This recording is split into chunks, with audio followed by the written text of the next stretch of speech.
Just hold on tight. Hello, everybody. Welcome. How's everybody doing today on this fine Sunday?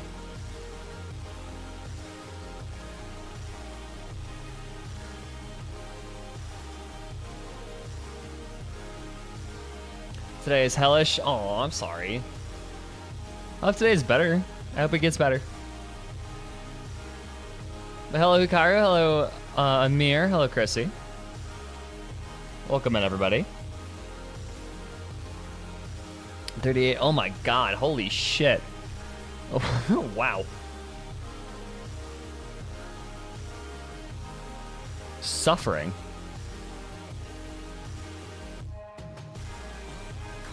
First D&D session for like 3 months just got canceled. L.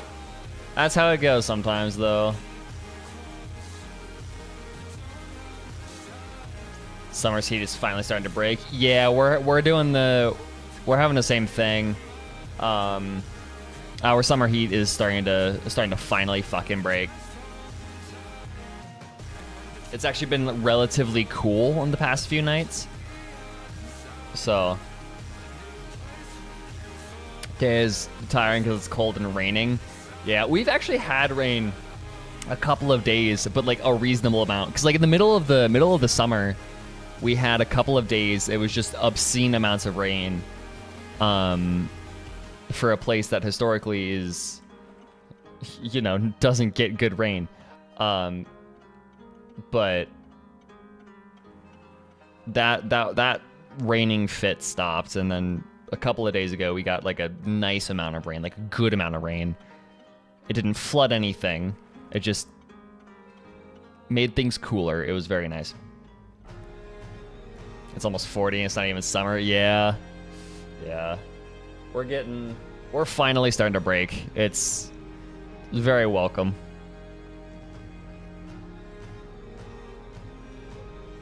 I'll miss the summer, but God, it feels like there's an increase of spiders. Dude, I love being on the 3rd floor of an apartment complex. I don't have to worry about spiders too much. Although there was an earwig in my toilet, which I didn't enjoy, but, you know. I did find an earwig in my toilet a couple of days ago. That was not great.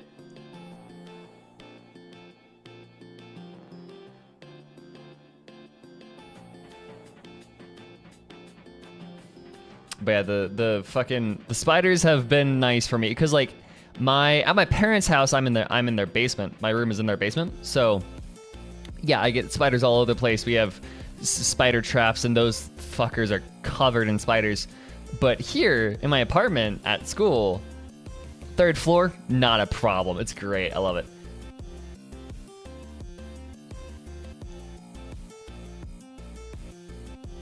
We also had a rat problem. Rats make me crazy. And that wasn't, yeah, that sucks.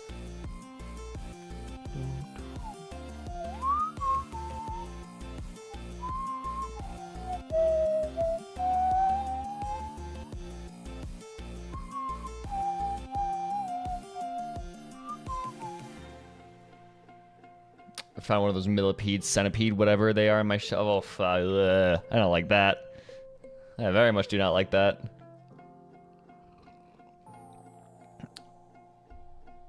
Big black disgusting rat. Ugh, I hate that. Did you watch Hoyo Fair? I didn't. I watched Subutai's short, which was incredible, and then I watched the one I watched that one like Lumine is in a fucking FPS one. That was incredible. But aside from that, I didn't actually watch it. I've seen all of the Honkai Impact drama. That's fun to watch on Twitter. The Jet one, yeah, fucking Suba has been working on that for so long. It is so good.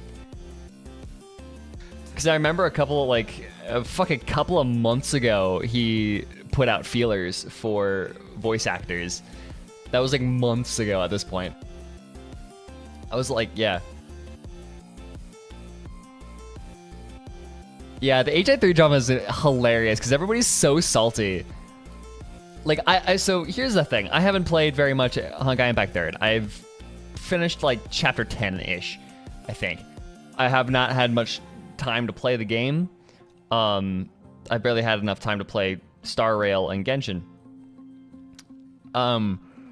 But it's so funny watching the Honkai Impact fandom go fucking nuts over change that they don't even fully understand the consequences of. Like, they don't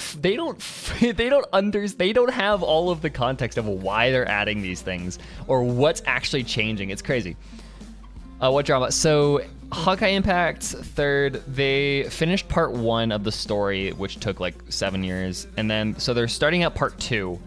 Part 2 is going to bring a bunch of changes to like the basic functionality of the game, or like more foundational stuff of the game, as well as just continuing on the story.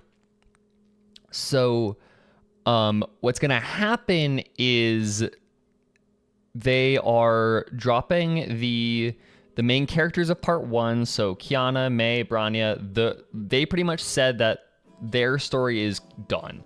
Right? They feel like they've wrapped up that story, which I can understand being like frustrated with that, but also like you're not like that's their choice.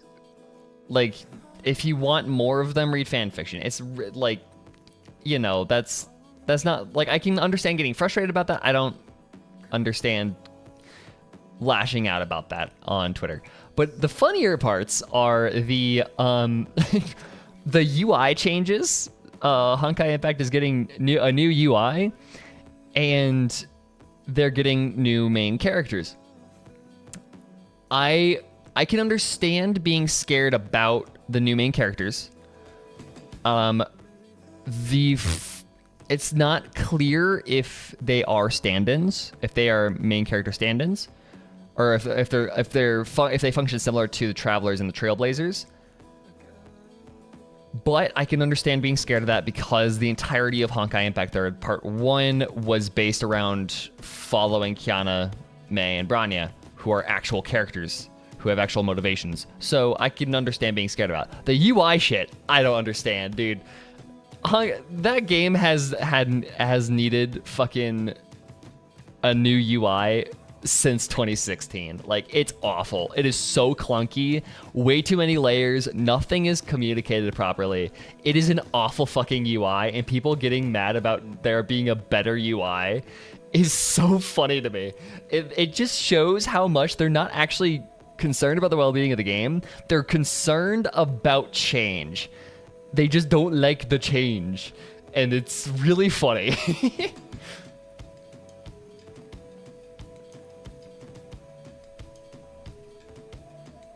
There's only so much story that you can make about a set amount of characters after 7. Yeah, exactly. And like, yeah, it makes sense, but dude, it's, yeah, like, be open-minded. Where APHO fits in all this, yeah.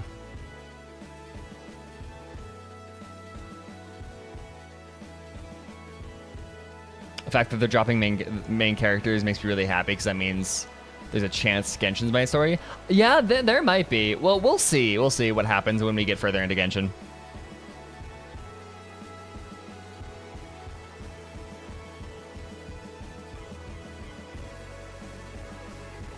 They're salty that other than the OG players, now that people can understand the UI. Yeah, it's really funny. Well, because like I told Vanity that, and like I was talking to Vanity about it, and like what did he say about it? He said yeah, like Vanity even said it's awful to navigate even as a person who's been playing for 3 years. Like, I know my way around, but if you see me do my dailies, I look like a madman with how many screens I get through in 2 seconds. Which, like, that's how it feels just in general. It's awful. It's such a bad fucking UI. Anyways. So.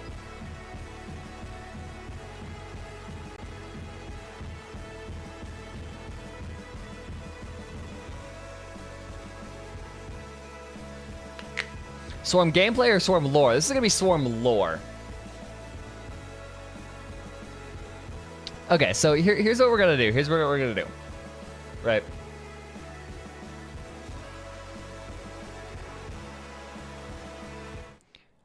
So the plan for today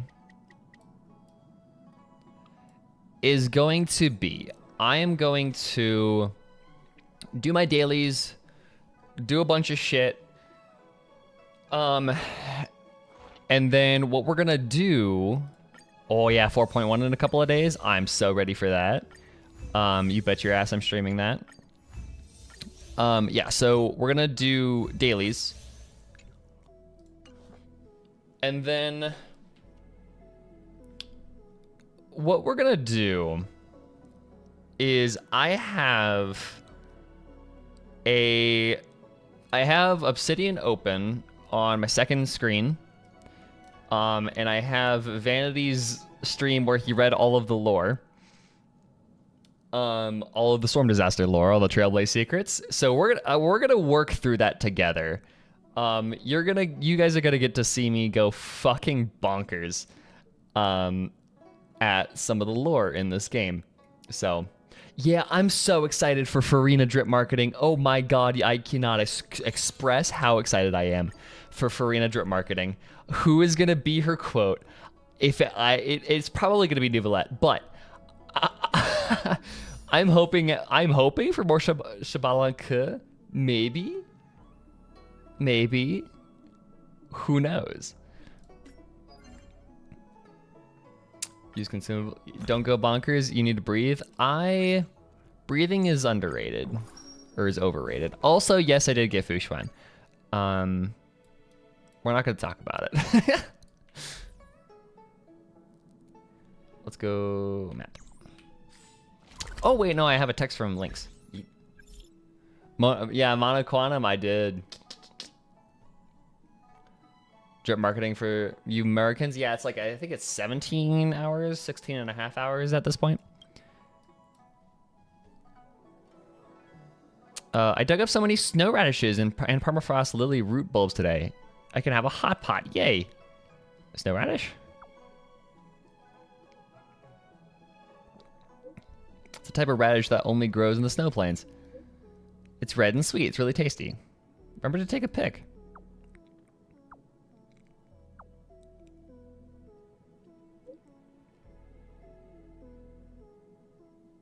Sure, I'll take photos, but you're too far away. You can stay hungry and watch me eat it.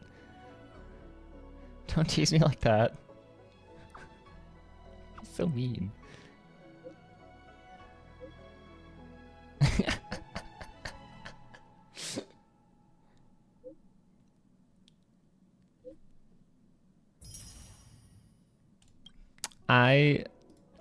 Okay, here's the thing, right?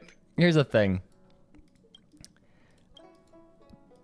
Pella doesn't have a companion quest. Are we gonna get a Pella companion quest at some point? Just as a continuation of Lynx's companion quest?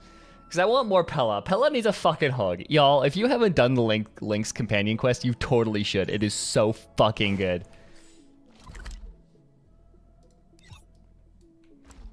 Anyways. Yeah, I'm very excited to see what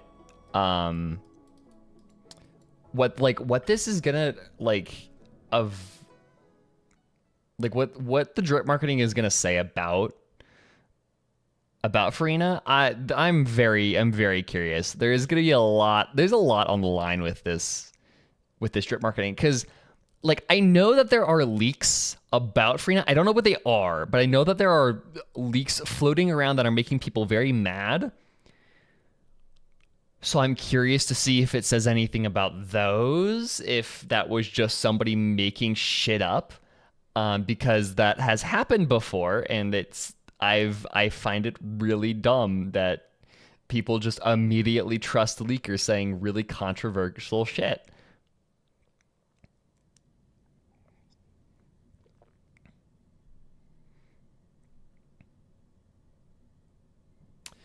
Also, couldn't Farina's drip marketing line be from someone from Natlan? That's the idea. So, Nouvellette's drip marketing line was from somebody named Shabalanka, who is a mythological who's a person in Aztec mythology. They're like a twin in Aztec mythology. Hello, Talon, welcome. Yeah, so there was somebody like a one twin in Aztec mythology, and so they were Nouvelette's quote, and then so I'm hoping it's gonna be somebody from Natlan on Farina's quote.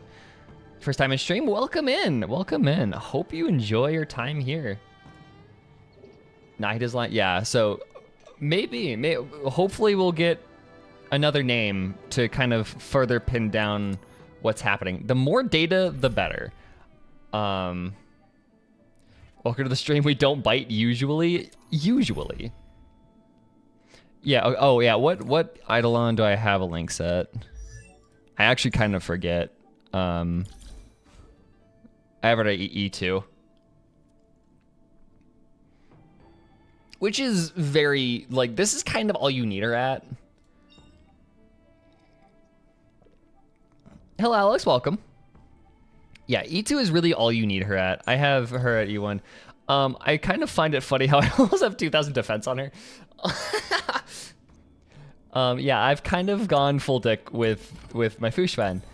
I just need I need to wait for the reset to get another one of these to finish her out. But yeah, she's kind of going crazy. And yeah, Lynx is good too. Honestly, it's really funny because if you have Fushvan, you don't really need Lynx like 95% of the time. Does your Fushvan have crit? Yeah.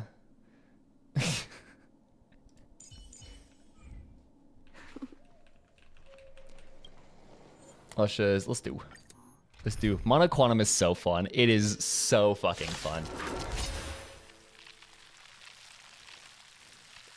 Good enough. I'm not too concerned.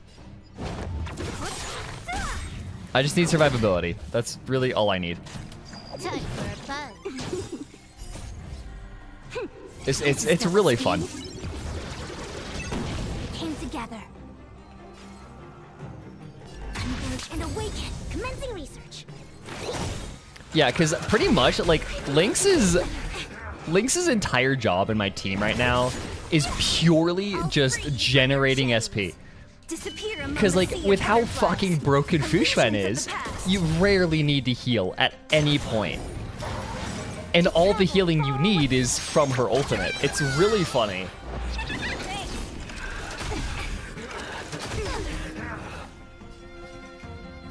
Time for a fun. I see through you.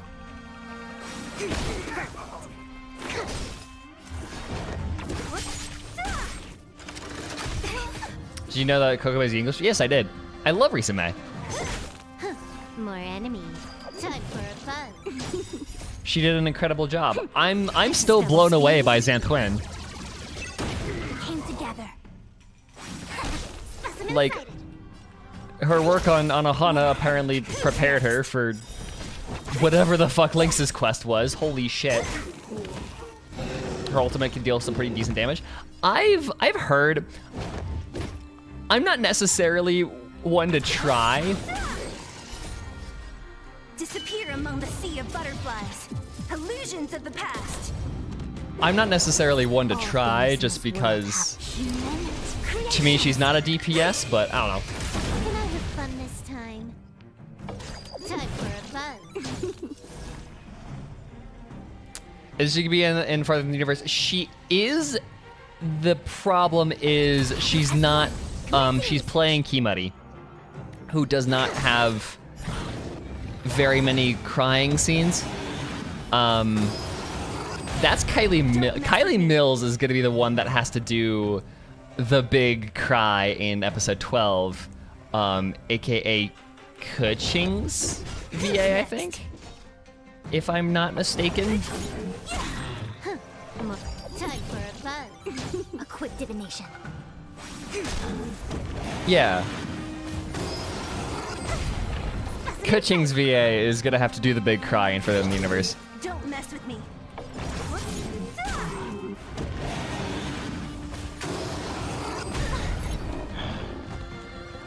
Yin and yang.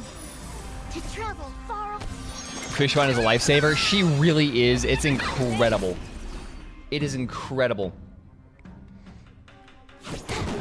I see through you. I was doing a bit of storm disaster work yesterday, and that was, yeah, Fushuan came in very big handy. I'll free you from your disappear among the sea of butterflies. Hi, first time in stream. Welcome, Flugel. Glad to have you here.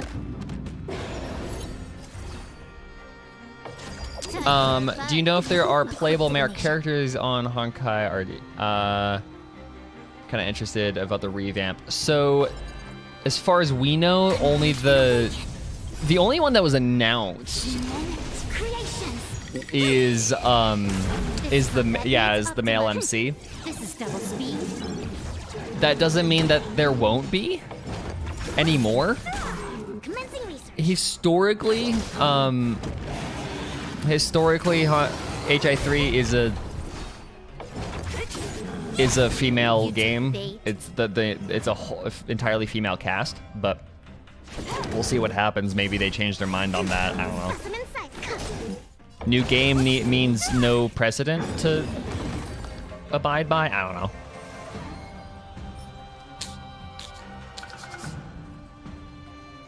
I wish that was speed. All right.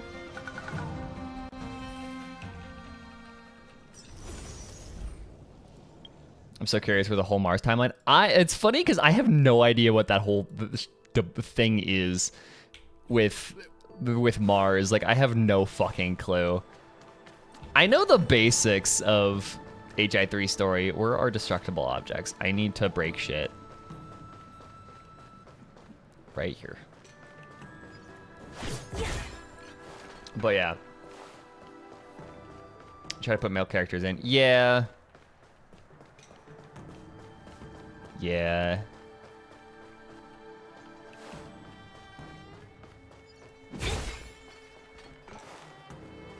There's one over this way. Chapter 2 is 3 years before APHO. Okay. Interesting.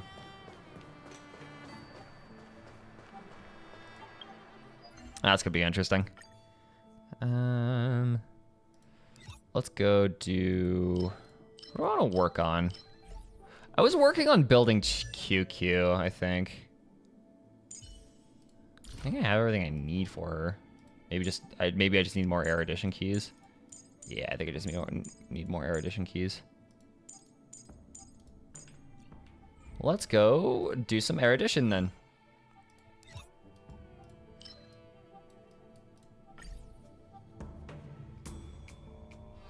Oh yeah, because they also said that that Vita was going to carry over. That Vita was going to carry over. Like, Vita was going to be like the main focus, or was going to be a big character in AP in chapter 2, in part 2.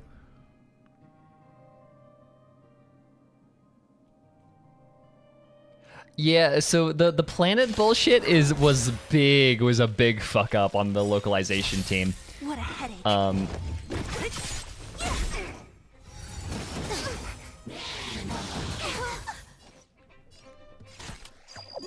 Apparently HI3 is Hoya's real love child. Yeah, exactly, it is. Gather as one. Commencing research. It's kind of interesting how, like, to kind of watch it. Because, like, Genshin was supposed to be a Honkai game, You took the bait. and then it wasn't I see for stock market reasons. Perfect. And then, like, yeah, it's really strange to watch. Don't mess with me. To watch this, because, like, what's so interesting about Hoyo is, like, yes, they're a company, so they, like, their main focus is to make money, Illusions of the past. but they feel like weirdly enough way more passionate about the stuff that they make. To travel far away. Right, and you can feel that passion when it comes to Honkai games, but not not Genshin. I fucked up. I did not. I needed to recharge. So you are afraid of me. I'm not playing optimally. I didn't reset the Omnitia. More enemies. There we go. And awaken. Did you have the beta test Link? Yes, I did. That's fucking hilarious. Link's just was girl bossing too hard. Link's was just girl bossing a little bit too hard. Don't mess with me. Disappear among the sea of butterflies. Genshin's the middle child that helps the family financially. Yeah, that's a good way of putting it. Who's next? Can I have fun this time? She girl boss too close to the sun. Exactly. No, but like, yeah, you could, but like, here's the thing with Genshin. The game development is, like, the mechanical development, like, it's still an incredibly good game. A lot of love and passion is put into it. The design might just be a little bit misguided. It's still like a passion project for those involved with it. You can definitely feel that. You can definitely feel how, like, because like the writing of the game is fucking incredible. Even though people will shit on it, it is an incredibly well-written game. I'll end your misery. HSR seems to be getting a similar amount of love. Yes. I think it's a little bit too early to tell if HSR is like, because it does share the Honkai name. You took the bait. So the assumption is it's closer, it's tied to HI3 more than it is anything else. But we've kind of yet to see that. Aside from, you know, Welt, but that's a different story. This combat needs This is double speed. Genshin has just as much passion and quality. It just reasons lacks necessary quality of life. Yeah, that's a good way of putting it. A quick divination. And they're just so adamant to refuse adding it for some fucking reason.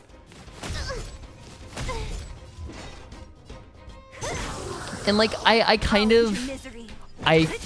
of understand some of the refusals to add certain things, especially because how you can tell that internally Hoyo sees Genshin as the casual game. But like, some other ones just don't make sense.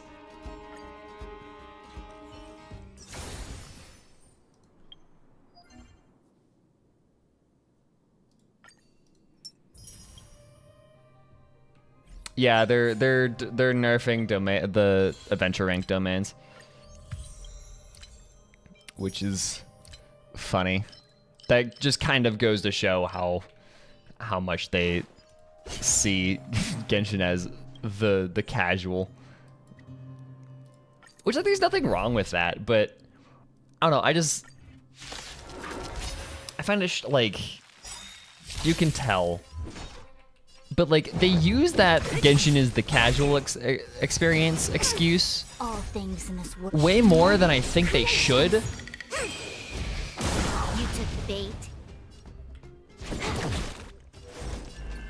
Gather as one. Specimen sighted. Like, they apply that excuse to things that really should not apply. Don't mess with me. I'll end your misery. I'll free you from your disappear among the sea of butterflies. Yet the Abyss keeps getting more and more unreasonably hard. Yeah, I haven't done Abyss in so fucking long. Commencing research. I honestly cannot tell you what the last time I actually tried on the Abyss. I'll end your misery.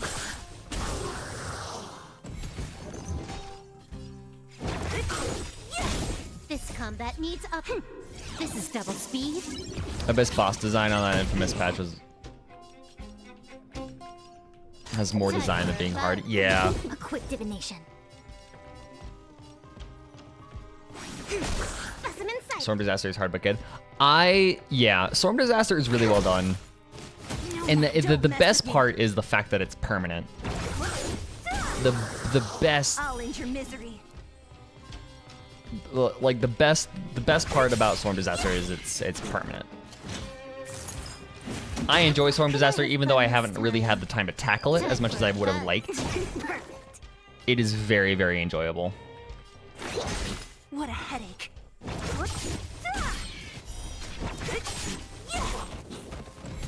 Don't mess with me. Who's next? Disappear among the sea. I haven't done the Abyss, and so yeah, it's. Illusions of the past. I don't find like. Part of me is. I don't. I don't want to say it's because I don't like it. It's just. I don't see a purpose in it anymore. Because like at this point, I don't. Who's next? I'll end your misery. Like, I don't know.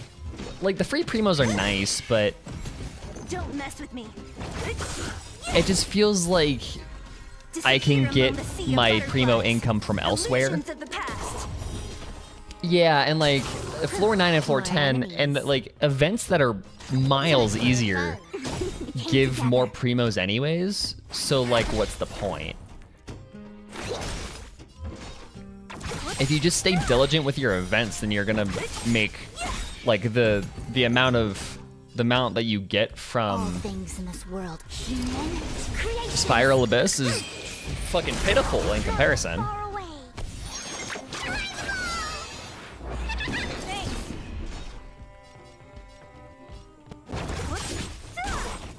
I'll free you from your disappear among the sea of butterflies. Illusions of the past. And I actually haven't played Genshin in a hot second. You took the bait. I've mostly been focused on HSR. Divination. Commencing me. It's like I think the last time I booted up Genshin was I booted the game up. I checked a translation This combat needs because somebody optimization. commented about This is that, double speed. and then I did the translation and then I closed the game, and that was like last I see week. through you. That was like the last time I opened the game.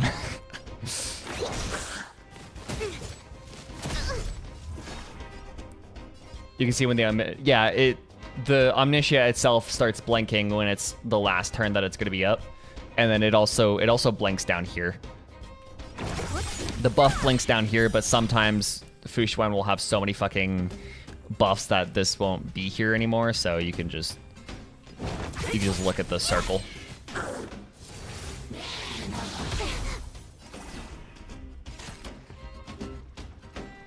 Time for a buzz. Waiting for Withering Waves because I like PGR a lot. I need to get back into PGR. I'm excited. I want to try PGR again. I just need to get around to it.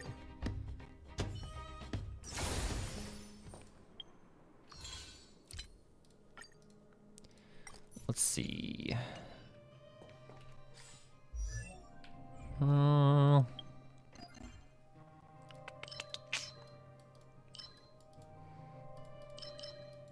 Because this resets tomorrow. For me to continue that. QQ, traces. What do we got?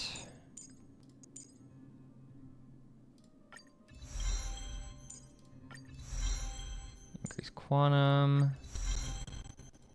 Sweet.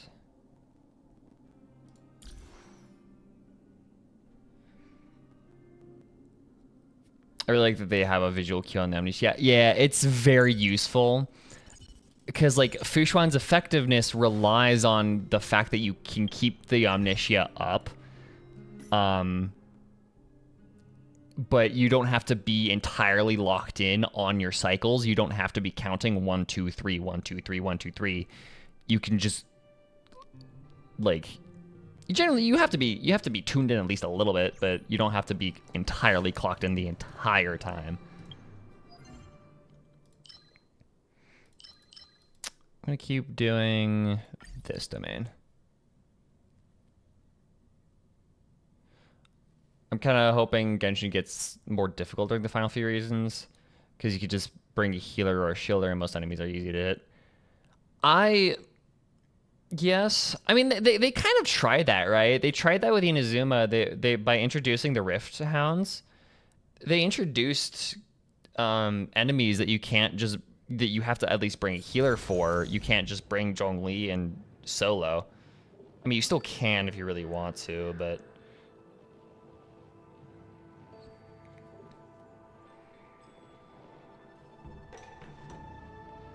Genshin overall can stay relatively the same, but they need to work on end content.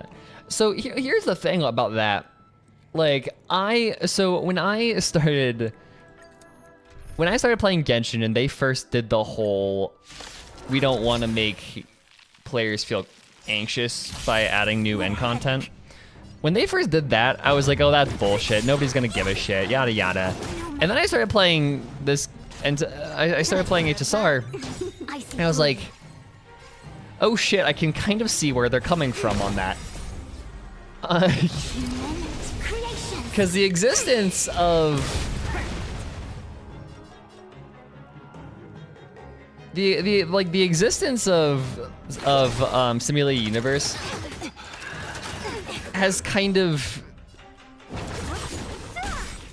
Like, I can see what they're talking about being anxious about the existence of new...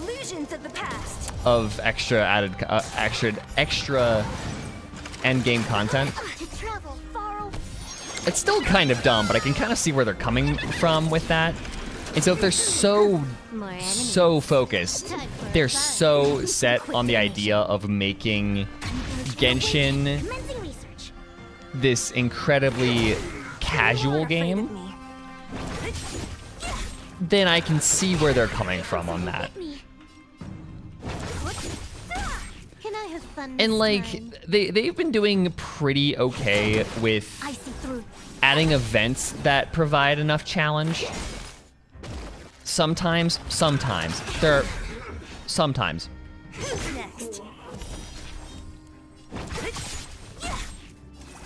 My anxiety when swarm. Yeah, exactly. It's making me very anxious that I haven't been able to do a lot of swarm. But, you know, it's whatever. You're the one that calls a buddy in, right? So I'm gonna do this. Disappear among the sea of I can't beat Swarm difficulty 4. Don't worry, I can't either. It's probably because I haven't tried that hard. And I haven't done a run.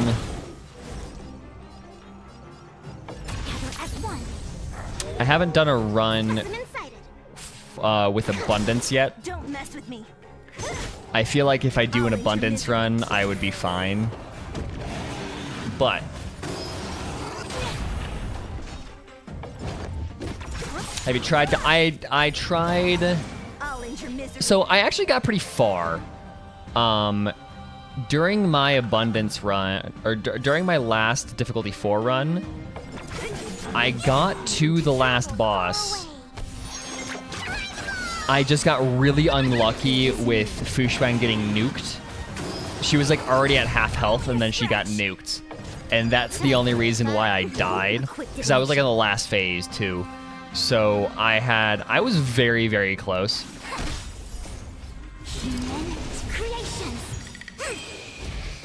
This combat needs up. This is double speed. Commencing research. I love content that isn't determined by a timer. I guess. Well, here's the thing, though. What a headache. I think that's kind of a necessity for hard content in Genshin, because, like, I think the best way I've ever heard it, like, the best way I've heard anybody put it is, in Genshin, getting hit is a skill issue, whereas in Honkai Star Rail, it's an inevitability. Right, so when getting hit is purely a skill issue in Genshin, it's kind of hard to make difficult content without just slapping a timer on it, or making content more difficult without slapping a timer on it, because you can just play really passive, and it kind of makes every fight baby mode if you go purely passive. Don't mess with me. And or have Zhongli, but that, you know, that's a different. Zhongli's balancing is a different story. Yin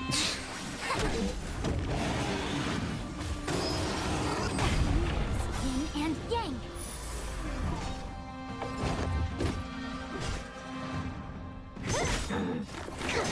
What a headache. Disappear among the sea of butterflies. Illusions of the past. Preservation Path Resonance has a mechanic where if the damage value goes above a shield limit. Yeah, ooh, okay. So yeah, I had that.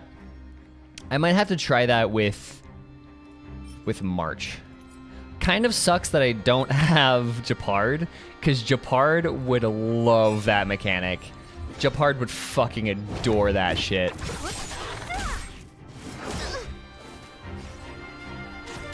Time for a fun. This is double speed. Came together. Converge and awaken. Human creations.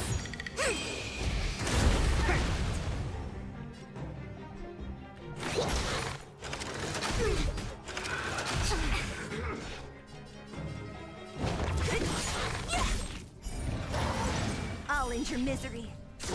I'll free you from disappear among the sea of butterflies. Japard loves everything. I think I'm getting to a point where I probably should, like, the more the game progresses, the more I'm starting to think I should probably get Japard as my free 5-star. Like, there really isn't much of an option anymore.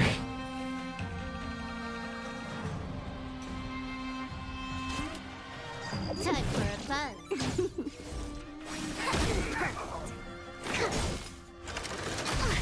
Yin and yang. Don't mess with me. I'll end your misery. Okay, can I just say, I find it really funny, right? More enemies. The direction in this game, I see through you. and like this is more of just an English culture, not understanding Chinese or whatever. But I find it funny how far this game goes to like preserve the pronunciation of certain things. Don't mess with me. And then they have Fu Xuan say yin and yang when that is very explicitly not how you pronounce that word. Time for a fun. A quick divination. I just find that very funny. Gather as one. This combat needs optima. This is double speed.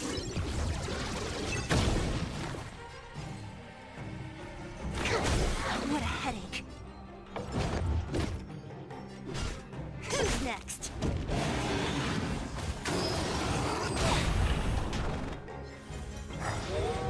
Oh fuck, shut the fuck up. Human creations. I'll free you from your chains. Disappear among the sea. Timers are of DPS butterflies. checks. I mean, to be Illusions of the fair, past. like, Hoyoverse games aren't very... I don't want to say they're not very skillful, but it's not like a Souls game or like a platformer or whatever. You have to use your brains a little bit to complete the hardest content. And like maybe have a little just no patterns. You just need to memorize patterns. And like that's maybe, I don't know, it's I don't know.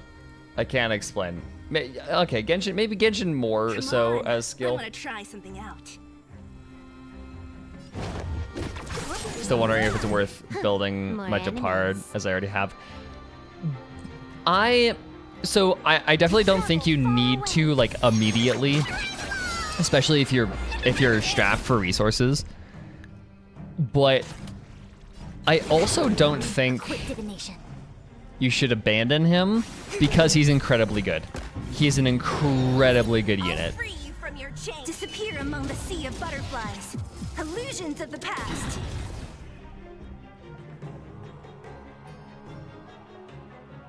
Especially coordination. True. True enough. So you are afraid of me.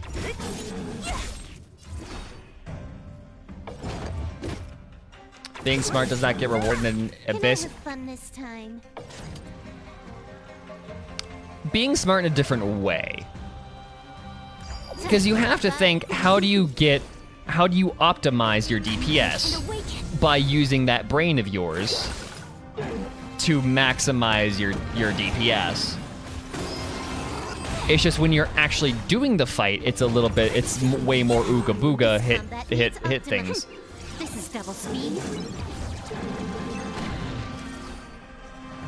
Locha and Bailu. Yeah, you should be fine. Especially, so if you have a Fushran, you should be set. I hate this monkey mechanics a lot. I kind of like it. Especially when I was playing March, you had to think with Fushran, it kind of trivializes him, but like doing this fight with March, you have to think a couple of moves ahead. Because who is going to be the last person you use your skill with? That is before he hits. So you have to shield that person on your team ahead of time to I kind of find it fun.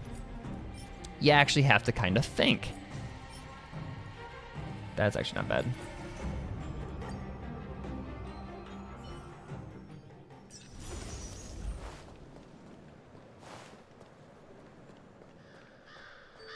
With Locha and Pella, it's just easy mode. True. I haven't tried it with Pella. Especially because my Pella isn't actually all that great.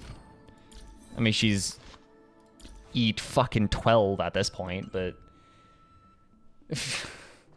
Which part is at level 50? Just on standby when I need to build them? Yeah, when you get the time, if there's a down patch where you're not getting new characters, and you have the space to build him, then I would recommend it, because he's kind of the Zhongli of this game. He largely trivializes a fucking lot. But I hate the giant robot. Without good res stats, you're gonna get imprisoned a lot. Yeah, that's why with Svarog, I personally just ooga booga, just make sure you have break on the hand, and then you'll be fine. Go. Should probably build my E6 Pella. E6 Pella is actually incredible. It's just because I get use out of her, even though she's half fucking built. She has a level 60 light cone on her, and not great artifacts, but she's still useful. She's fun. I love her. Especially her defense tread is so useful for hitting just fucking gigantic numbers. Okay, I'm gonna run to the bathroom real quick, and then we're gonna get into the fun shit. Yeah, we're gonna get into the fun shit, which is gonna be me taking notes on dumbass lore. So, give me a quick second.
All right, I'm back. What's funny is that I won E6 Pella for the longest time and losing to Fusha and made Fusha 50-50 baby get Pella E5. That's partly unfortunate, but also incredible. I'm trying to get E6 Yukon for ages. L. Okay. So here's what we're gonna do, right? Considering the fact I have, let's see, go.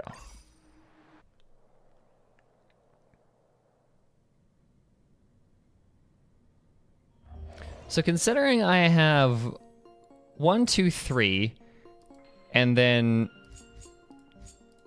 2 of Architects of Annals of Fortification, I'm good.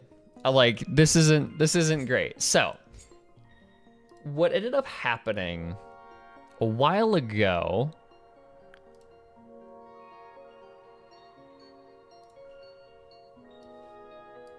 Azrael Vanity did a stream where he read all of it. I have all of Sand King. Okay, that is actually useful information because... Actually, no, I did want to check something. Replay.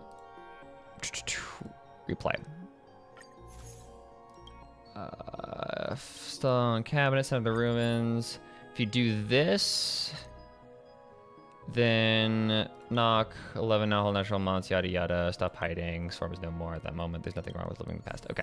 And if you do this, Azrael didn't do leave. There's nothing wrong. Okay. All right. That's the only thing I want to check. But I do have that one. So, anyways, so Vanity has all of, or one of his viewers has all of them. So we are going to, instead of having this all in game, I have a stream VOD to pull up to work on. So let me show you what we're gonna do.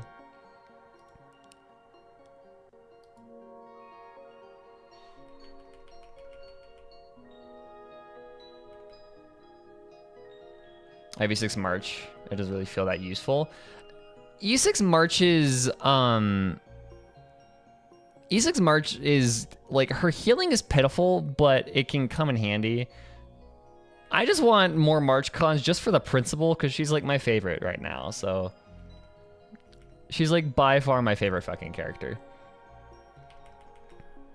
Let me get things set up. Okay, so here's what we're gonna do.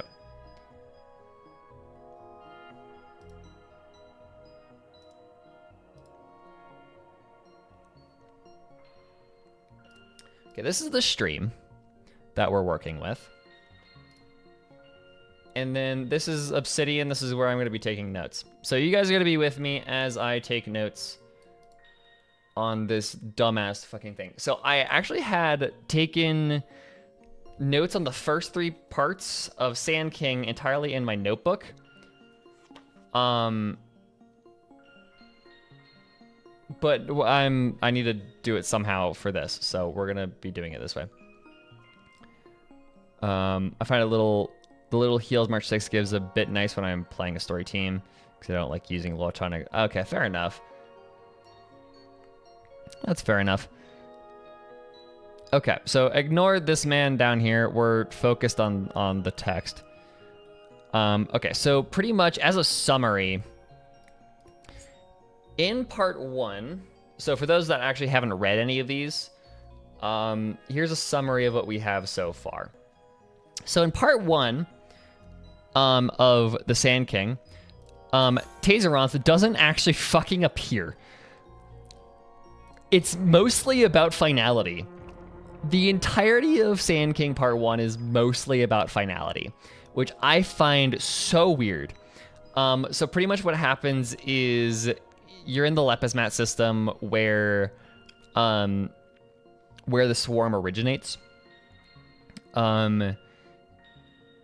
flat insect crawling at your feet. So this is Origin Universe, so this is before the Swarm Disaster actually begins. And then you find a manuscript copy of a research of finality composed by a Genius Society member. It says Tazeranth, an eon that ascends amid hatred and loneliness. From the words the finality mutters in their sleep, Tazeranth's death predetermines their birth. Throughout their whole life, they will be imprisoned in the path of propagation. If you are interested, you can learn about its abnormality, its separation, and how it's played by fate. So there's a lot of weird shit right here. I have an entire like page based on just this paragraph. Fun fact, the name Origin from March's Light Cone is the same from Alicia's Authority. March is not beating the Alicia allegations, dude. I'm just saying. So this is weird. The fact that this entire part is mostly about finality. Because this is also a really cool detail, right? From the words the finality mutters in their sleep, we know that the finality goes backwards in time. Tazeranth's death predetermines their birth. Which is to say, because Tazeranth died, that means that their birth was inevitable. It should be the other way around. Their birth predetermines their death. Their birth means that they will eventually die. But because the finality goes backwards in time, this is the proper order of events. Death, then birth. Which is cool. They will be imprisoned by the path of propagation, which implies that propagation, like Tazeranth didn't want to be a part of propagation. This hints that finality is all about fate. Yeah. Yep. We'll get there. So yeah, throughout their whole life, they will be imprisoned by the path of propagation. So Tazeranth is imprisoned. It implies unwillingness, which is an interesting choice of words. If you're interested, you can learn about this. Its abnormality. The it here is not about Tazeranth, it's about the path of propagation. The subject of this sentence is the path of propagation.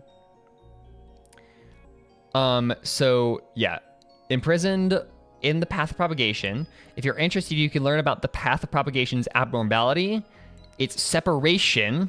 This is a very important word right here, and how it's played by fate. So finality has ties to fate here. The page of the manuscript starts burning by itself after you finish reading it. Self-destruction procedure. And then you get another note. It's by Polka Kakamand. It says, an open vanguard successfully interpreted the somniloquy of the finality. Somniloquy is speech during sleep. Those words sounding like an enigma being played backwards, ? He then traveled around only to share his findings with the others. There are no means to find out whether the Omen Vanguard's actions were effective. So this is an important thing. Those words sounding like an enigma being played backwards. This is an important foundational motif. Keep in mind that things being played backwards, not just time going backwards, but things being played backwards is a signature of Terminus. Keep that in mind. There are no means to find out whether the Omen Vanguard's actions are effective. That darn fictitious pills, it claimed to be able to cure stuttering disorder caused by lack of self-confidence. Now even my writing is affected. Separation from what though? That's the big question. So, separation from what? In Kafka's sit down, like when you chat with Kafka, she explains that Tazeranth's path of propagation, Tazeranth pretty much created the path of propagation by splitting it from the permanence, right? So somehow Tazeranth took the path of permanence and took a very specific chunk out of it. And that chunk of that path became propagation. Which is interesting because that might be why it's considered abnormal. Because it's not it's not a whole, it's not complete as an ideal, as a path.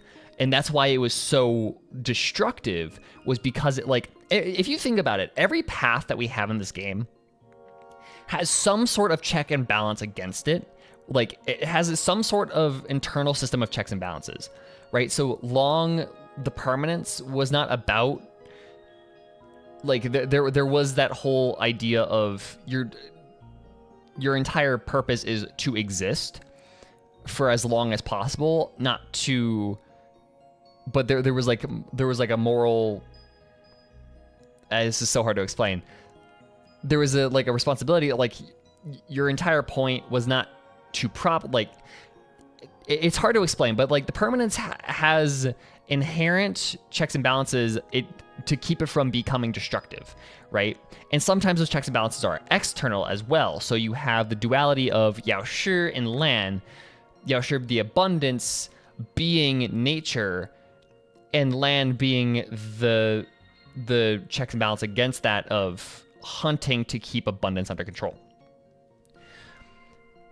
The problem with propagation was because it was this incomplete chunk of a pre-existing path, there were no internal checks and balances or external at that point to keep them under control and keep them under check. So the equilibrium of the universe was broken, and that's probably why Ouroboros came to exist.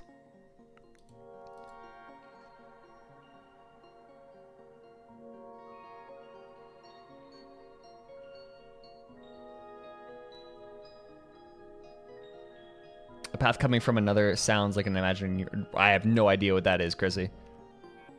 If true, what caused its separation?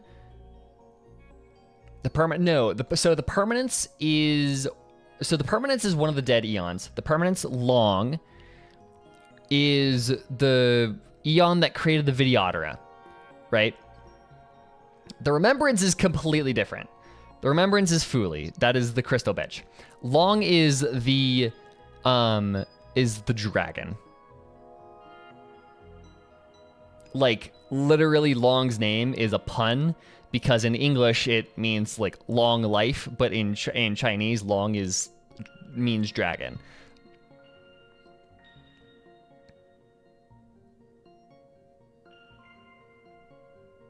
No, as the will of Honkai. Ooh, okay, got it. Is who responsible for some of this balance between paths? Yes. So if you pay attention to all of this lore, which we'll get into, who is kind of hidden everywhere. They are fucking everywhere. Like, to like a story, like down to like the meta level of this story, who is woven into how all of the Trailblaze secrets are written. Because like, it is incredibly... like a big part of this text is dichotomy, so very heavy contrast between two ideas. That is entirely what Who is about, is making sure the universe has dichotomy, because without that, the balance of the scales are, right? The balance of the scales are gonna go haywire.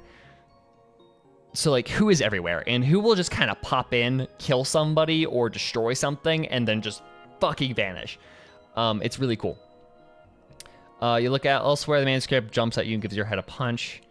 The interesting thing, asterisks in this are treated differently than how you would expect. I feel like I think the asterisks are supposed to be how you would use a quotation here. So like, the manuscript can't give you a punch, but it gives you something akin to a punch, right?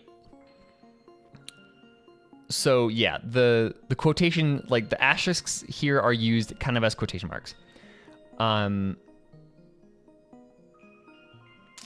Need help remembering who is. So Who is the Eon of Equilibrium.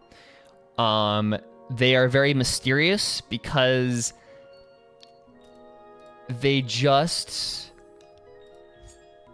It's implied that they are like a fundamental part of the universe. Like, they are woven into the fabric of the universe. I don't know much about the Maya eons. It's funny because the eons that don't have playable paths are the most important ones. So it like, I don't say major and minor eons. I say the weird eons and the regular eons. The weird ones are not the playable ones. So, okay, that was all part 1. Part 2 is also very weird. So you find yourself on an isolated island with coconut trees and ocean currents. Ocean currents are also a big motif. The inhabitants are dressed in animal hide. So pretty much you're on an isolated island that became that way because it was, because of because of currents. So they're pretty much isolated islanders. It certainly occurs to you that this is the place of destiny, the first world the propagation descended upon after the ascension seemed to be predetermined. So this is a weird line. Actually, here's what I'm gonna do. This is something I wanted to check.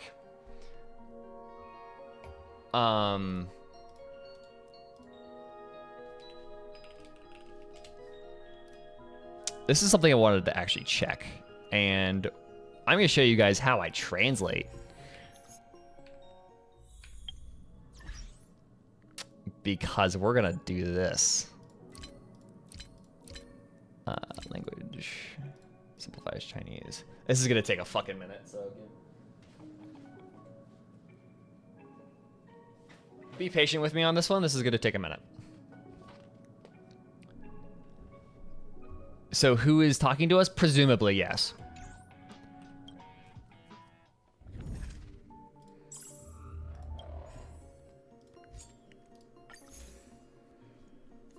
Okay.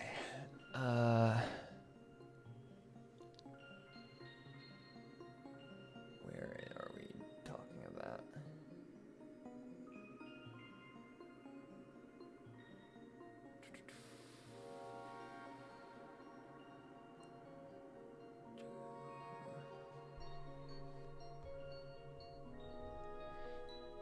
Okay.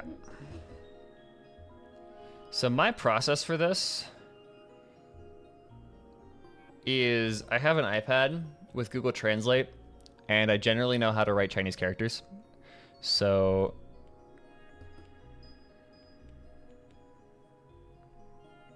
I will write sentences. I will copy sentences down into Google Translate.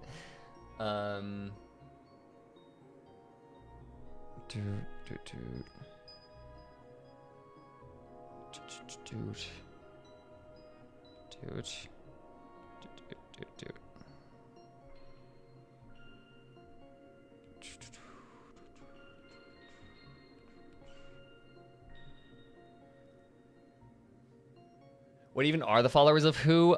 Yeah, arbitrators. I don't really have a form like Garden of Recollection.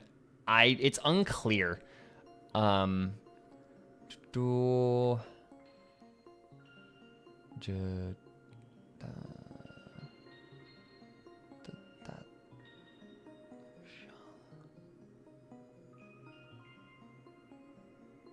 What is Taserant's name in Chinese is my first question. Taserant. HSR.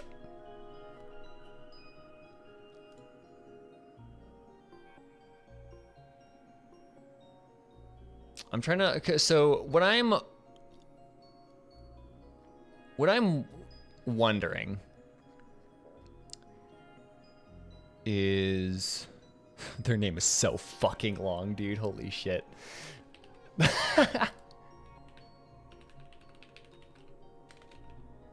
I'm doing this because I need grounding.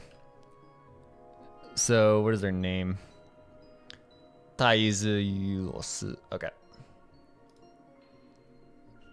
I need to actually like look at it.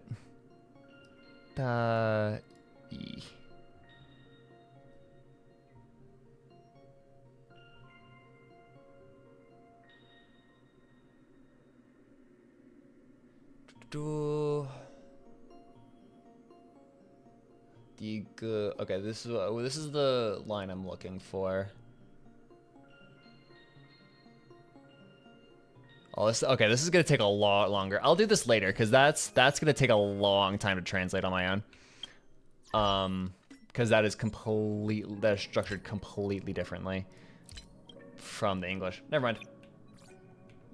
Okay. Anyways, so we're talking about the Trailblaze secrets. Ba-da-da.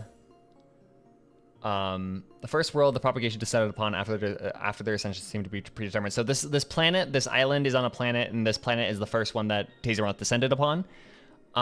Several amber eras ago, this place was gradually isolated due to geographic. Yep. Loneliness thickens, so keep in mind loneliness as an idea. Mixes and stirs, and the island is like a handful of soil waiting to be sown. This is kind of a remembrance thing. You have nothing to do, and there's an odd-looking flame on the wasteland before you. You put out the colorful flame with seawater, and a rather charged photo frame emerges. There's a drowned knife next to it. Okay. Drowning. So here's a kind of an idea of how fucking crazy this is to decode. So if you guys watched my finality video, you'll remember that I talked about how this game uses idolatry to encode eons.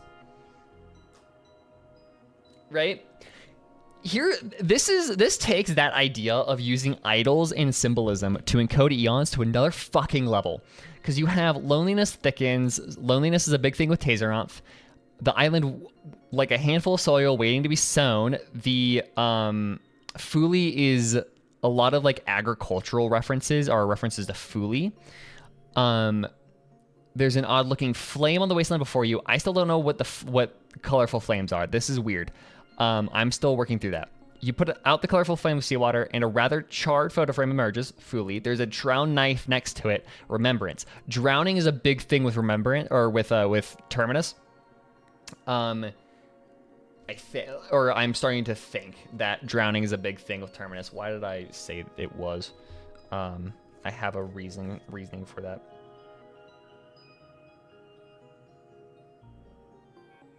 I have a reasoning for it. I forget. Yeah, currents. That's it. Currents and water. Currents and water are a big thing. So you can extrapolate the fact that drowning, especially with how this knife is described later, yeah, you can probably assume that. We go with remembrance here. There's something peculiar about this photograph that chimes an irresistible fear within you. Chiming fear, and chiming is just a thing that comes up a bunch. A colorful flame kind of reminds me of Mythos. So the weird thing is, I thought colorful flames was gonna be, is just like a reference to Tazeroth, but this is disproving that, and I'll show you why. As you gaze upon it, you detect how it fate expresses itself. The Mandolin Islanders, so this is the name of the island that you're on, draw on photos, creating colorful wings upon the image of their family members' shoulders. This is part of the reason why I think like colorful things are a sign of Tazeroth, because it also ties the idea of colorful blood that smells like oranges to Tazeroth, but there are problems with this. That multicolored flame erupting out is the representation of life itself. They connect and embrace each other with flames, culminating in the birth of new life. Multiple colors is actually a Fuli thing, I think. And I actually should write that down.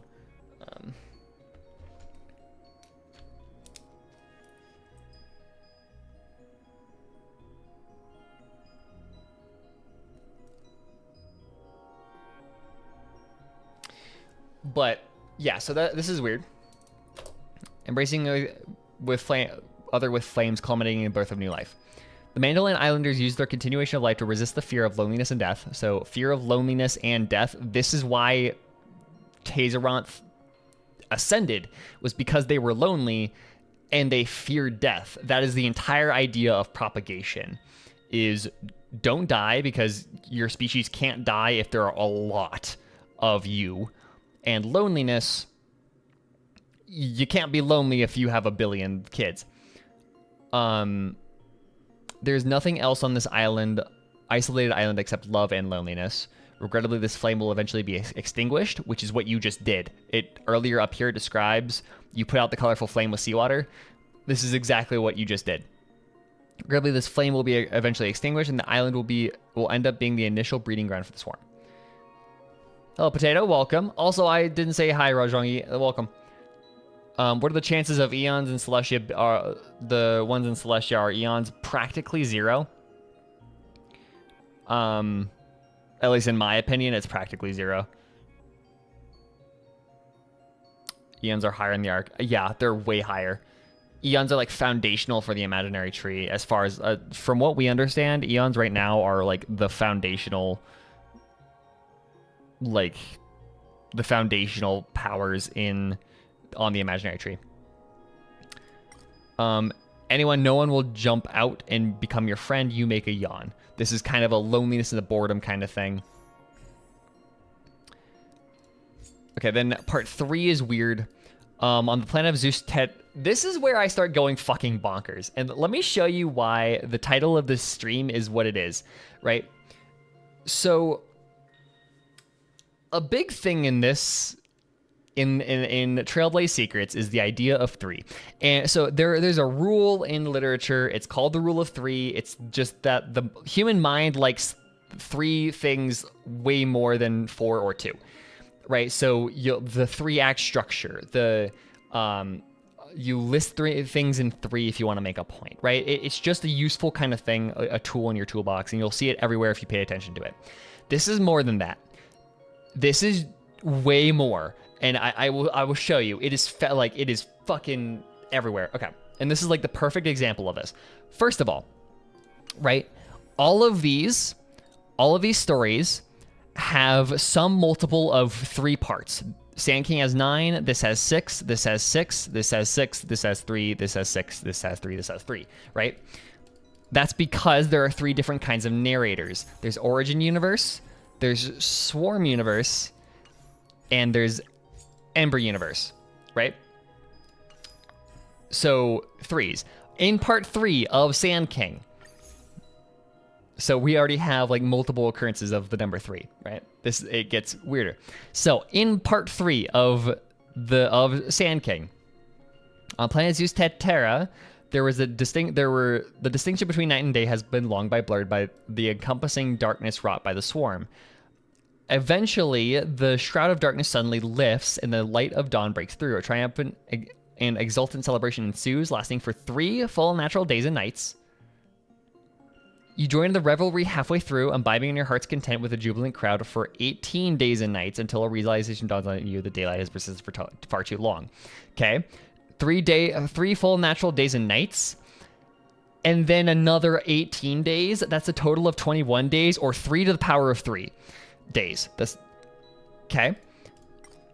Your gaze falls upon a stone there's a scene switch here. Your gaze falls upon a stone cabinet at the center of the ruin. Remember, stone, finality. Okay. Some stubborn souls are still clinging to the past. If you choose elation here, you politely knock on it and wait there for 11 whole natural months. In the end, you lose your patience and pull a naked man out of the cabinet, shouting, "Stop hiding, the storm is no more." At that moment, a heart-rending wail, this is a Ouroboros thing, erupts from this miner from the support team, who then clings to the stone cabinet and cries for 3 days and nights. So another 3. His grief is so profound that he and the cabinet seem like a pair of bitter lovers forced apart. This is also a huge motif that goes back to even how the propagation came to be, being separated from permanence. Okay. There's nothing wrong with living in the past. This is the brain rot I have been undergoing. There is more to this than just the rule of 3. It is fucking everywhere. And this specific part is what got me so sunk into this whole rabbit hole of Trailblaze Secrets, is because of how prolific that is with using the number 3. So now what we're gonna do is we're gonna pull up Vanity Stream and we're gonna read part 4 together.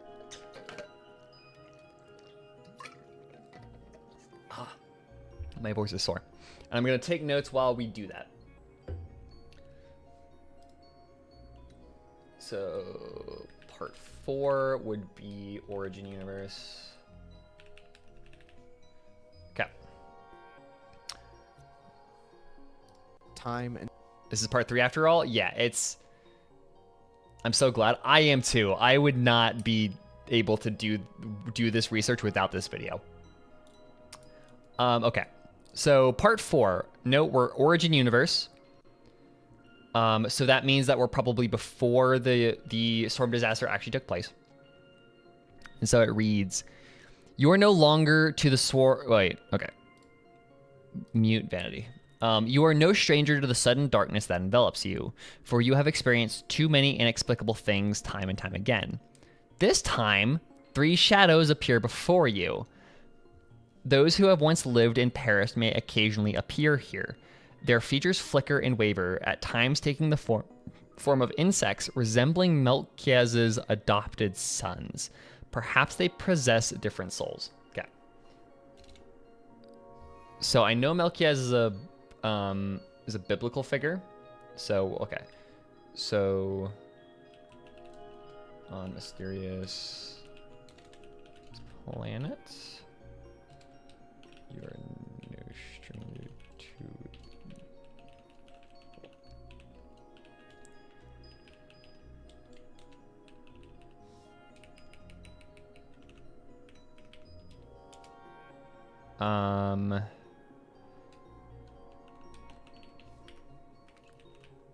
Three shadows appear in front of you.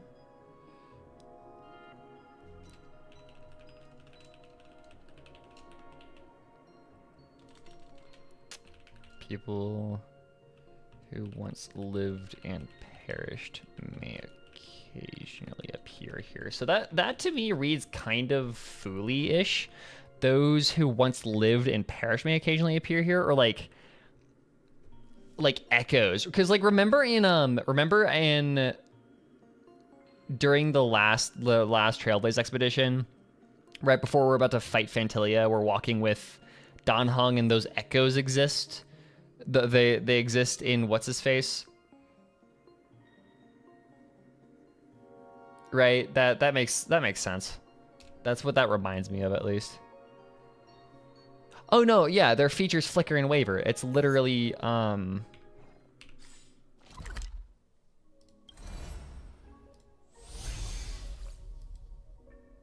it's literally in Scale Gorge Waterscape. You have the echoes, right? Hello, Yogurt, welcome.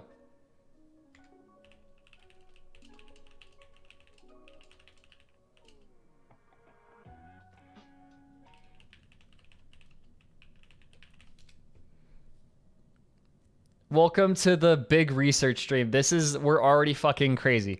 We're already going nuts. Okay. Do these things like spawn? Like naturally?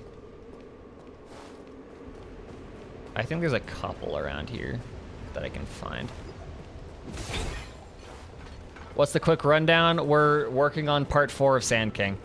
Trailblaze Secrets. Damn it, they're not here naturally. But yeah, it reminds me of the echo thingies here. Right? That's what it reminds me of. Who are you? Oh my god. Anyways, okay. Their features flicker and waver because, like, their features flicker and waver reminds me of. Go.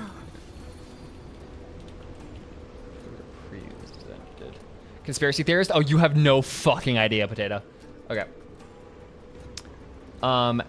Taking form of insects resembling Melchiaz's adopted sons. So,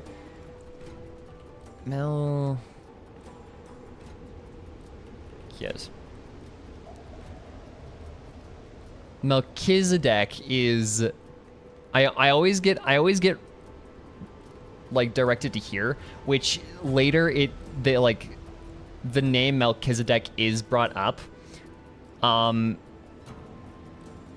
Was a king of Salem. He's a biblical figure. Was the king of Salem, priest of El Elyon, Most High God, first mentioned in Genesis, which is really fucking early on, where he brings out bread and wine and blesses Abraham and El Elyon. Go the fuck away. Jesus Christ is identified as high priest forever in the order of Melchizedek. So Jesus assumes the role of high priest once and for all. Presents his name as a nickname for Shem. Go. Melchizedek. Rendered in one word. The name is composed by two elements: king, righteousness, and the proper name is Zedek. Go. Just enough Hirik companions. Okay. Yeah, so he is a biblical figure, and he gets mentioned again here. Want to spar? Yeah, so this name is important.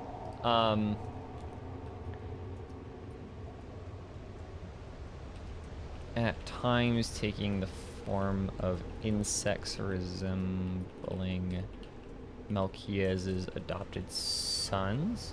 So this makes me think Tezerant's, like, I feel like Melchiez here in Melchizedek is like a reference to Tezerant almost. Huh? Or like, I don't know, it's referencing somebody important at the very least. Go. Go the fuck away. I don't want to hear you idling all day.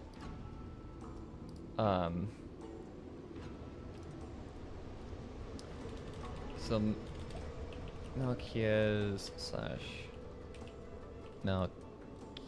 Melchizedek was a beast in very early Bible, first mentioned in Genesis 14. Adopted sons. I'm not gonna go too deep into the research, but yeah. Okay.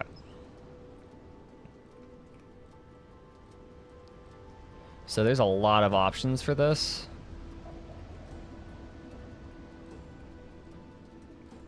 Okay, a certain nobleman once recorded before he fell into a crazed state. The formidable army spawned by the self-replication and division of the Sand King originates from the Lepus Mat system. Some units of the swarm have transformed into ground combat units. They have sacrificed flight for colossal size and hardened carapaces. These units often serve as shock troops of the swarm invasion.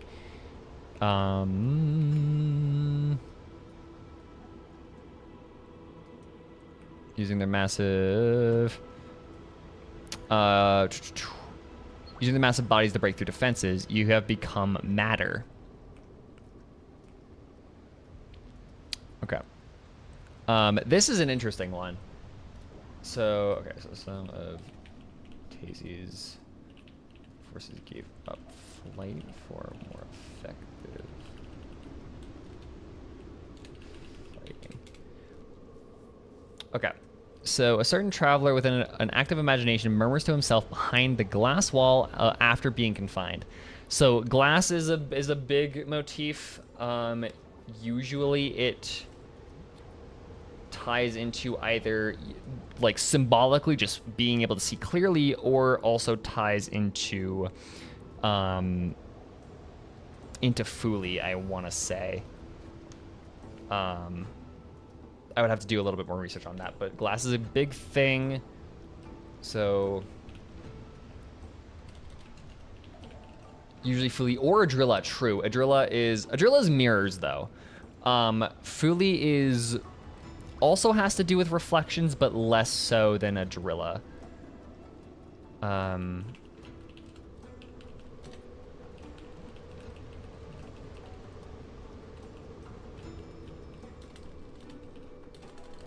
do not want a glass wall.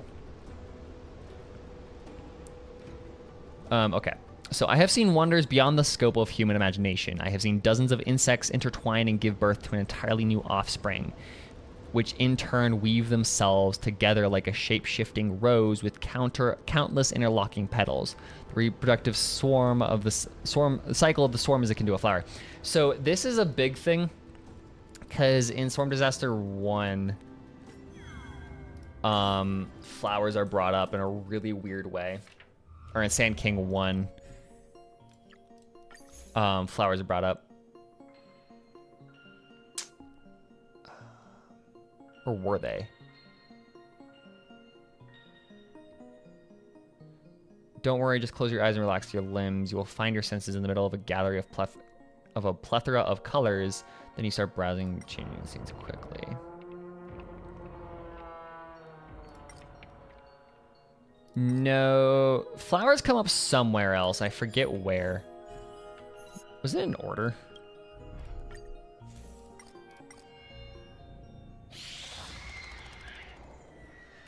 Ton of red butterflies sucking honey from lilies.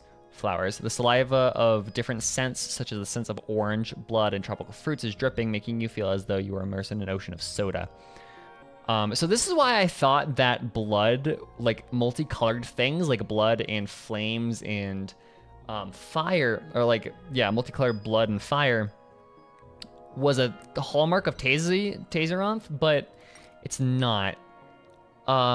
Chiming, okay. You have a mild hallucination due to the ringing and chiming dust. Chiming, another symbol. Dust, another symbol.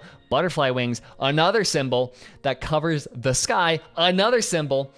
You find the Eon surrounded by countless yellow butterflies, ants, meteor bugs, and hibernating insects of different sizes that are on the verge of falling. Amidst the illusion, they begin a continuous ascent into the sky. Their blood appears colorful, but you have no idea why they are bleeding.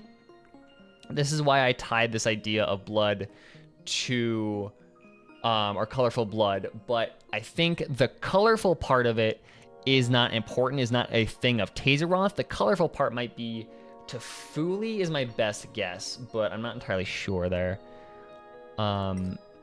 Mind-blowing phenomenon unravels before you. The Eon's trembling body curls up timidly. A countless new insect species emerge at the same time. They exchange pheromones, just like how flowers exchange for petals of different colors. This is a weird... This is very strange. The tie between Tazeroth and flowers is weird. Especially the yellow part. I have not picked much up. I think that's just a specific... because like the only person that ties to the only person that is tied to butterflies is Zila, and I don't think this is talking about Zila. So I'm just saying. Insect species emerge at the same time, although that could mean that Zila ties to Tazeroth. Crack fucking theory. Holy shit. Anyways. Yeah, so just like how flowers exchange for petals of different colors, which is not something that happens, but, you know, then an entirely new species is born. Creation, you cherish it, yada yada. Set observer to repeating cycle, yada. Okay.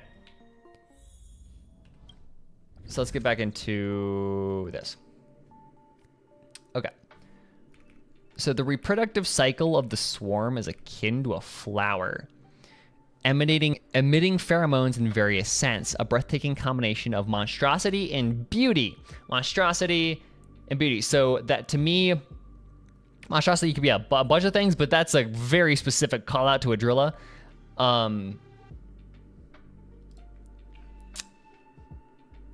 So dozens of insects intertwine and give birth to new offspring. In turn, they weave themselves together like shape-shifting roses. Maybe roses is a thing to Adrilla.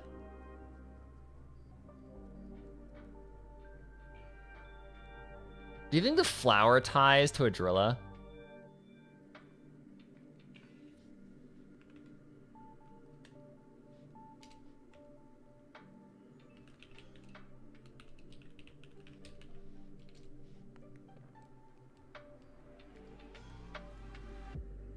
A breathtaking combination of monstrosity and beauty. Okay, that's weird. Given the nights are all about the flowers. Yeah. But why? Why would Adrilla be here?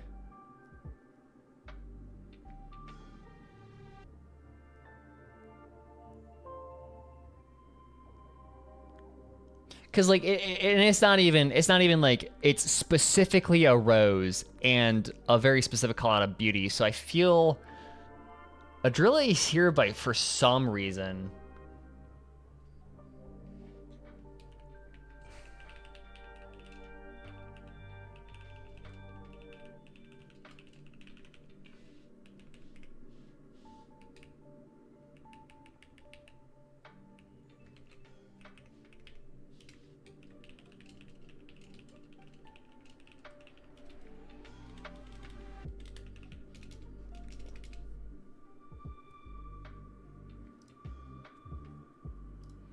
Thought a concept of beauty itself is more on Adrilla, and the flower thing is more of an aspect of beauty. Yes, that's... But here's the thing, right? It's... The connection here is saying this breeding process is like weaving together like shape-shifting roses with countless interlocking petals. The analogy here is that the beauty in this situation is how it's like flowers, like roses. The monstrosity part is the fact that they're fucking bugs. So the rose here is a stand-in for the beauty. And so that means that like transitive property, rose equals beauty, beauty equals Adrilla, rose equals Adrilla.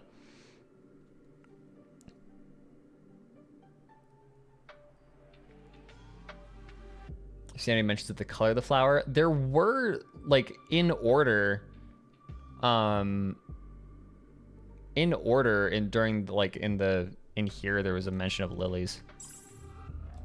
And yes, I have done literally none of these, but there was the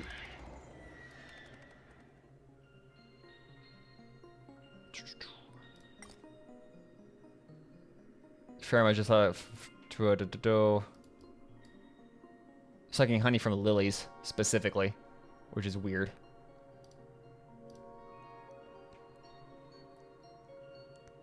Makes you think that Adrilla helped propagate? I wouldn't say they helped propagate. I will say that they definitely are here for some reason in the background.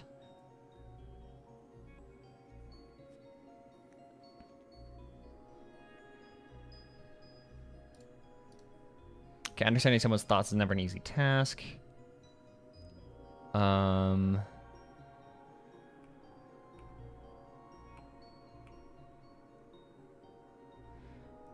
Piece of evidence left behind by a certain armed archaeologist before they were murdered. Flower symbolism has an extremely long history. Yes, in Western literature. I'm not entirely sure how far it goes in Chinese. Lepus mat was once a site of flourishing biodiversity where insects of multiple biological sexes may have coexisted with each serving their own unique functions within the swarm. However, it remains unclear which branches of the swarm were responsible for reproduction during this era. So,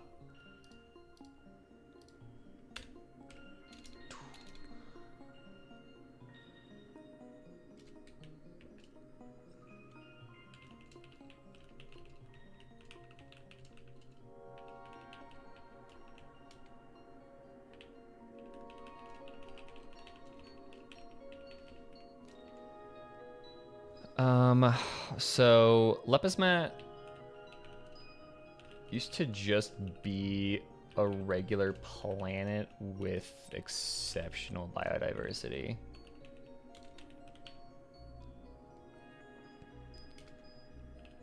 Insects of multiple biological sexes may have coexisted.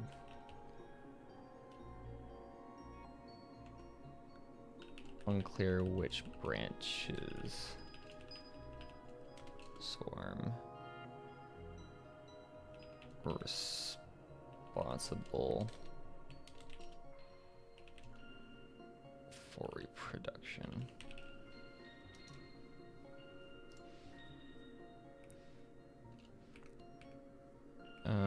Let's see. Gradually drifted towards the brink of extinction.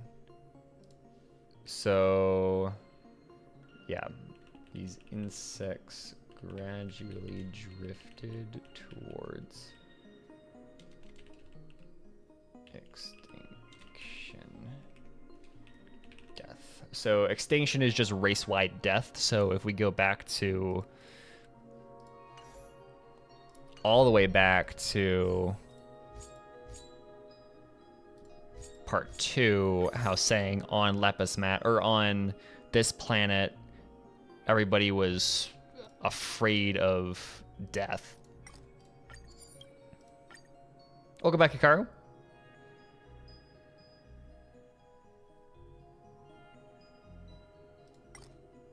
Yeah, resist the fear of loneliness and death.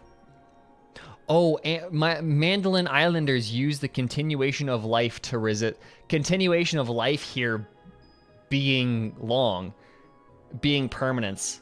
Okay, that's I did not catch that. Wow, okay.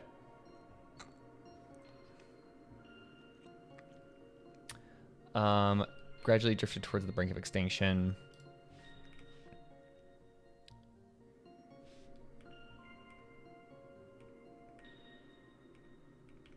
Okay, and then here is where Island just logs into this guy's account. Okay, then he does part 5. Okay. This is better. This is gonna make things easier. Okay.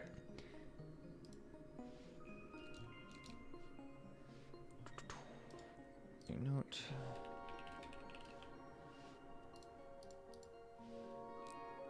Okay. 5. Swarm Universe.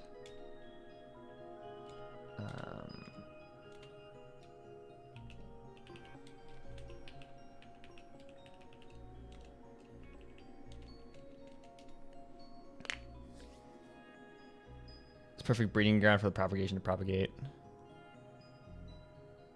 Yeah, pretty much. So, well, no. So the problem was it was incredibly biodiverse, but they did, for some reason, the insects started to die out anyways, which shouldn't be the case. For some reason, this incredibly biodiverse species of insect started going extinct, despite the fact that mechanically they shouldn't be. And then that's probably why Tazeranth ascended, was because they were afraid that their race was going to go extinct. Okay, at that hospital on Mandolin Island, your ears are filled with raucous cries.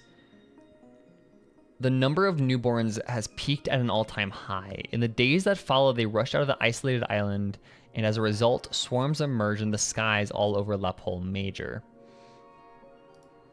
Okay. So, La Pole Major, planet on which Mandolin Islands exist. Pole Major is the first planet the swarm descends upon. Okay. Your ears are filled with raucous cries.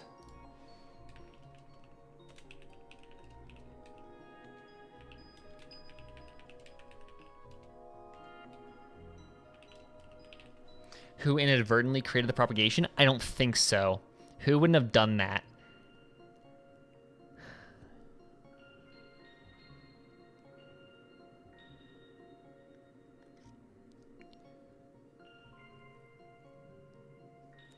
I personally think it's finality fucking around. I personally think that the real story of Trailblaze Secrets is the fact that the big chess game right now is Terminus versus who. That is the chess game. That is the fucking, like, that's the intergalactic thing that we're not ready to understand yet. Is Terminus versus who. That's why the two eons that are constantly repeated but never actually show up in this whole thing are Terminus and who. They are constant throughout Trailblaze Secrets, but they never actually show up.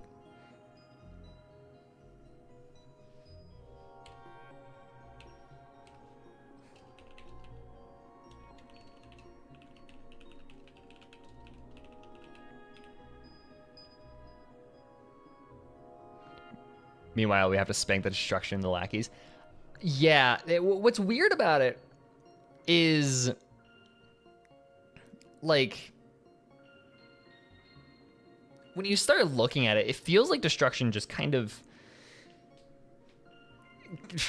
feels baby to compared to the shit that happened during the storm disaster. Like it just feels so inconsequential.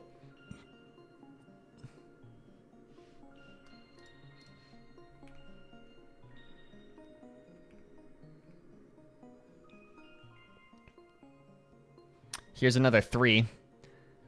You hold out with the doctors at the hospital for 21 days, 3 to the power 3, until the Lepole major government officially announces the planet's fall and requests interstellar rescue. As transport ships arrive to evacuate the first batch of survivors, you hear whispers among some of the refugees, urging a distraught woman to flee the area. This one is fucking creepy. Okay. She refuses to open the door, and her window lies shattered.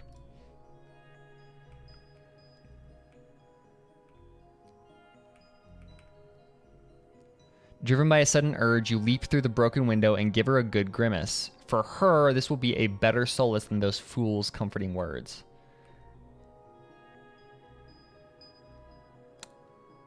She is startled by your bold move. For a moment, you're unsure who is the matter one between you and the woman. Satisfied, you glance around the room and spot the toddler shoes scattered on the floor, a heartbreaking revelation of the woman's cruel fate. For sale baby shoes, never worn. $21. Fuck, I'm dumb. I didn't math correctly. Thank you for correcting me on that, Brady. It's still 3 though. It's still 3. 3 full weeks. It's still weird.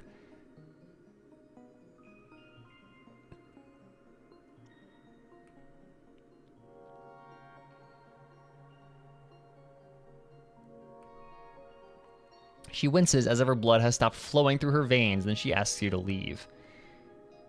Later, on the 24th night of the storm invasion, she discovers an insect crawling through a slit in her window and raises it as her own child. She teaches it to walk, to put on shoes, and even to speak with all her heart. 7 days later, another week, her house becomes flooded with her new offspring, although none of them can put on shoes for themselves. What do the asterisks represent? I think they're how this like text does quotation marks. So like when you like if you write like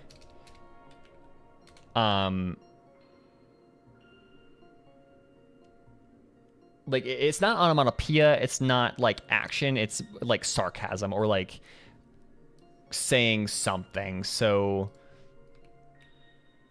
it's like it's quotations. Who the matter of you two are.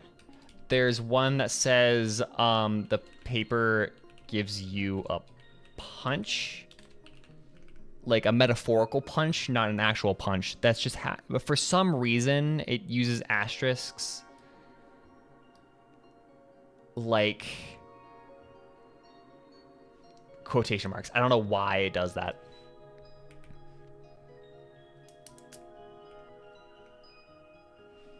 You rub your feet uneasily, sadly reaffirmed about your ability to move your own feet.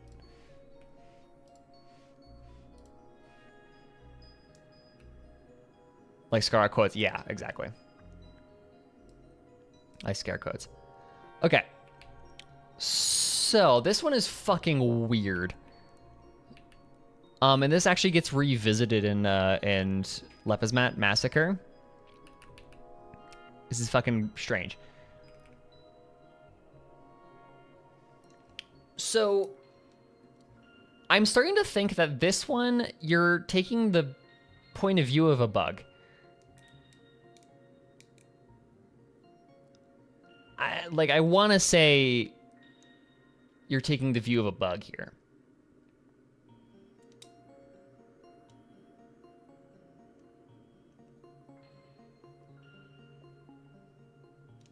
Like, it's very strange to me.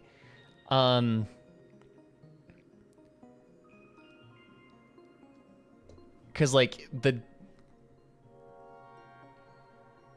in the days that follow, they rushed out of the isolated islands, so that's the bugs. But, like, you have... Like, your ears are filled with raucous cries. The number of newborns has peaked at an all-time high. That's so many fucking children. That has to be bugs, right? That has to be bugs if your ears are filled with raucous cries. And as a result, these newborns rush out of the isolated island, and the entirety of the Lipole Major is darkened because of how many fucking bugs there are. So that feels like you are a bug just as well, which is weird. Okay.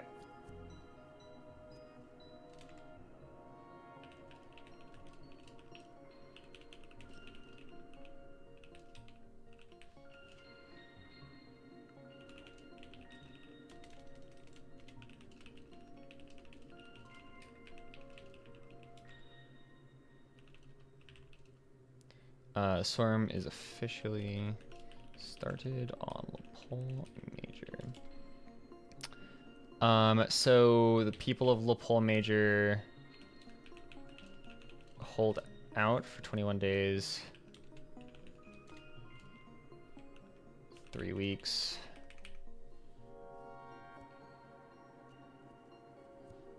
I wonder if the equilibrium has something to do with Finality's prophecy. Maybe?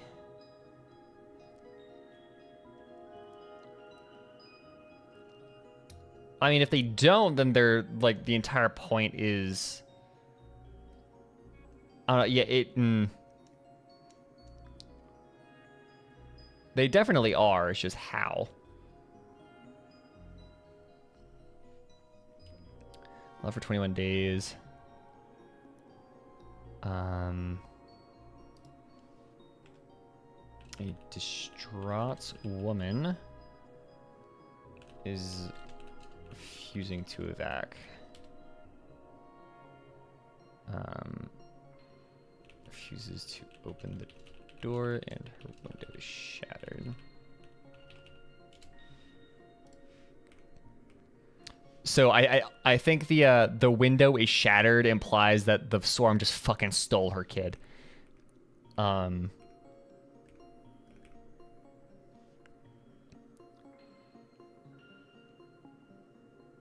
So, driven by a sudden urge, you leap through the broken window and give her a good grimace. For her, this will be a better, quote-unquote, solace than those fool's comforting words. So, you leap through the window and give her a grimace. This will be a better solace than comforting words of her fellow citizens. I feel like, yeah, I feel like a good grimace for her, this will be a better solace than the comforting words of, like, the fools evacuating. This, yeah, I'm starting to think that the narration here is from the point of view of a bug.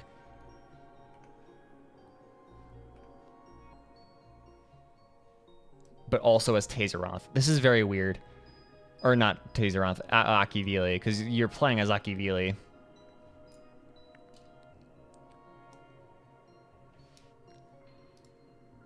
Okay, so she is startled by you. I'm not sure who is matter between you two. Matter.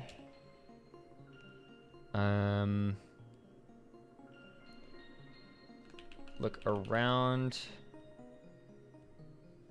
Wrote off a vanity server. If you could put it in like a Google Drive and like a Google Doc and share it, that would be great. Look around the room.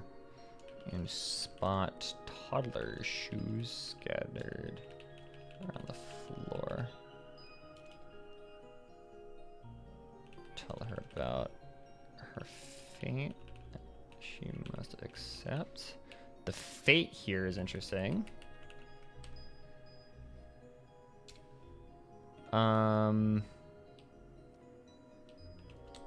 This is an interesting. She winces. Whoa. As if her blood has stopped flowing through her veins. Blood is a very interesting motif. She asks you to leave. Later, 3 days later, so this is 24 minus 21, that's 3 days later.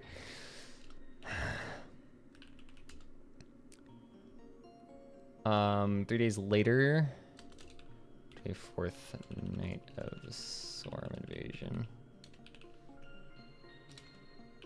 An insect crawls through her window.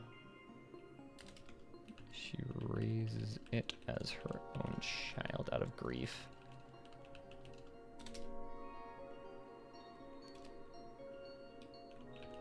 Teaches it to walk, put on shoes, and even speak.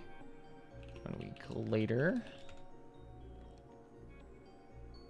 the house becomes flooded with her new offspring, which is the freakiest part of this. Her new offspring. That implies some really, really terrifying body horror shit. Like incredibly creepy. I don't want to think about it. Although none of them can put on shoes for themselves. What I think this is trying to do, what the story is trying to do, is emphasize a couple of things. One, the swarm is entirely mindless. They're bugs, like they're big fucking bugs. They don't have any sort of intelligence. They just kind of do what they do. But like become an emanator, yes. So it makes me think of Jane Prentice. How like Jane Prentice was a flesh hive. In the Magnus Archives, for those that are unaware, it's a horror podcast. In that series, the character Jane Prentice became just a walking flesh hive for bugs. And this is kind of what this reminds me of. I don't know if become an emanator. I mean, I guess. Ooh, yeah, I guess. Maybe that's actually I like that theory. She became an emanator of Daisy. Considering she gets mentioned in Lepismat Massacre. I do like that idea. Just because she didn't give in to the swarm, she kind of embraced it. But also what I'm thinking, right, is this kind of outlines the fact that the swarm is not, it's mindless, but it is smart with how it propagates, right? Because you have to think, right? If you have a, like the reason why the Black Death went away, right? The reason why the Black Death, we still don't see that, is one, better sanitation, but two, because it was too fast. It spread too fast, right? It burned through all of the people it could have killed, right? That's why sometimes some plagues just don't work. They don't spread very fast because they go too fast. The propagation is smart with that because it doesn't kill everybody. It will like set aside certain people, certain victims as breeding grounds to continue propagating. Plague extracts, yeah, kind of. Plague extracts is you don't develop any deadly. Plague extracts is you don't develop any deadly symptoms or any symptoms at all until you've infected everybody. This is different. This is just the swarm is smart with setting aside resources to continue developing. There's like 40k. This whole swarm thing reminds me of the Tyranids and having a hive mind. It's only after one thing, eat biomass. Yeah, like here, but there's a little bit more here because it's not eat biomass. It is propagate. The goal is not to eat. It is to propagate, to become as numerous as physically possible. In order to do that, you have to eat biomass. So the goals are a little bit different. But yeah, I think the none of them can put shoes on for themselves is like this whole. They are like the bugs are fucking bleh. Like they don't have any mind to them. This is why I think you're a bug. You rub your feet uneasily. Sadly reaffirmed about your ability to move your own feet. So you know that thing that flies do, where they rub their hands? That's also a motif in this. A major motif in this, especially when we're talking about bugs, is rubbing hands and feet together. I think that's what that's supposed. That's what that's trying to evoke. Is this idea of like when flies are being like schemy little bitches, they'll sit there and just. I don't know why they do that, but they do it, and so I think this is what this is trying to evoke. Sadly reaffirmed about your ability to move your own feet. The tie here to feet, though, here to feet in the previous mention of shoes is odd. I don't know what to make of that. Why specifically it's feet, and their previous foods, and why is it or previously shoes, and I don't know why it's sadly reaffirmed. Sadly reaffirmed? Why sadly? Possibly calls back to Tazy being imprisoned by Propo. Of your body? Maybe, yeah.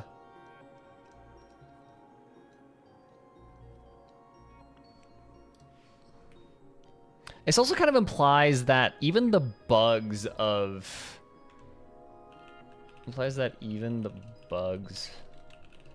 are unhappily a part of the swarm.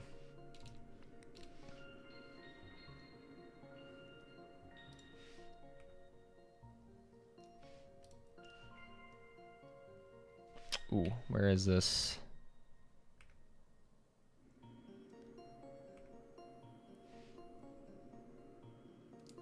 Okay.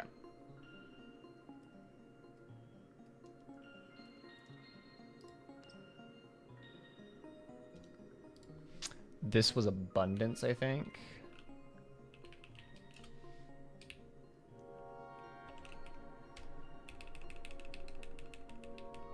Okay, and then we go. This was nihility? No, it's preservation. Preservation. Seal up the window.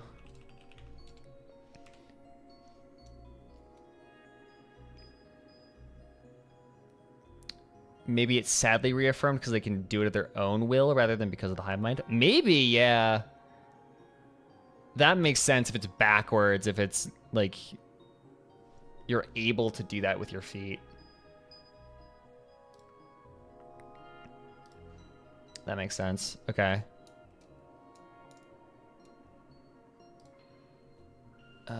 Accept her reprimand. And board up the window.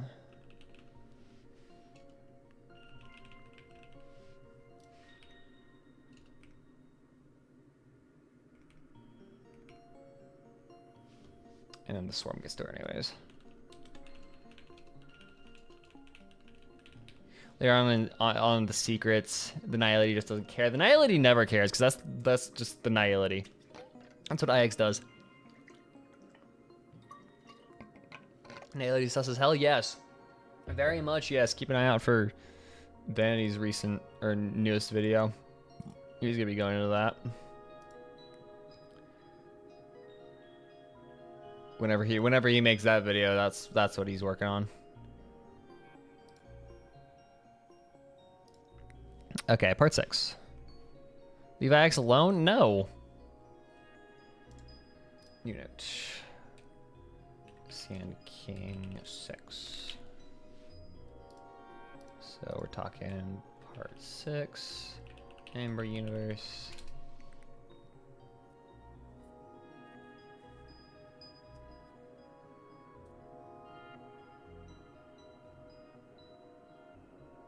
Okay. This is really interesting imagery. Okay, so the calamity has ultimately ceased, or at least one must believe so. Ahead lies only those tending to the psychological needs of survivors, their ashen visages not unlike the ruins of their forlorn city, now deprived of its former glory in the wake of the apocalypse. A lot of burning, right? Like, the flame imagery, to me, gives... Because like the flame itself is like symbolic for the propagation, right? But it's like the color of the flame depends. Because like when it's described as multicolored, right? It's like, I don't know, it's weird. Mayhaps Birth of Destruction? Possibly, maybe. Let's keep reading.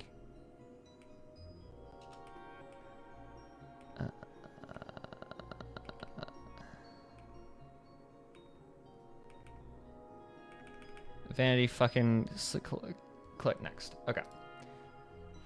I should actually probably go back. So, Calamity has ceased. At least on this planet / city.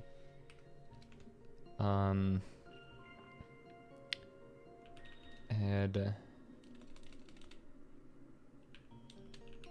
people only left with psychological needs to be taken care of. Their ashen visages.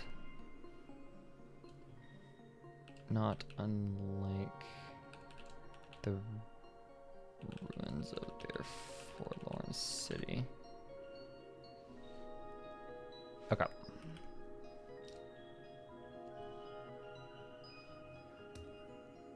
The more you dig into the secrets, the more 40k it gets. Especially with the big game the Eons play. Reminds me of the big game Chaos Gods play in 40k. Yeah, I am not too familiar in 40k lore, but from what I understand, yeah, that's it. It's fucking weird. But like, it's very. I think of it a lot in the terms of Half-Life. This is kind of different. It's much less of a right there analogy, but there's a chess game that we cannot even comprehend going on right now between two cosmic powers, just like how in Half-Life, there is a cosmic chess game happening between cosmic powers that are between the G-Man and everyone else, pretty much, or the G-Man's employers and everybody else, that the entire point of the game is to not comprehend, especially if you read Epistle 3. Like, that was the entire point of Half-Life, was there is shit going on above you that you are not even capable of comprehending. Okay, so then we get a bunch of dialogue options. I think the first one is preservation. No, it's abundance.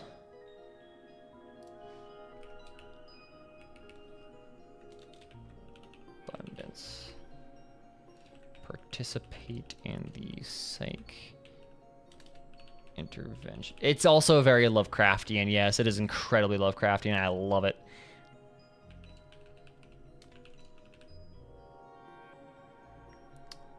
Work. After the swarm in the Elothian Empire. This is a big place. Takes place in the Elothian Empire. Yeah, the Trailblaze Secrets reads a lot like a Lovecraft story if Lovecraft was really afraid of bugs instead of fish. Yeah. Like this is how it reads pretty much. Elothian Empire is a place that we revisit a lot, actually. In Secrets from from what I remember. And then there's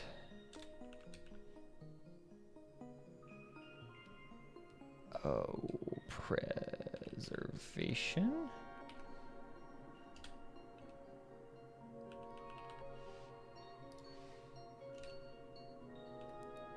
You will also become slightly hurt.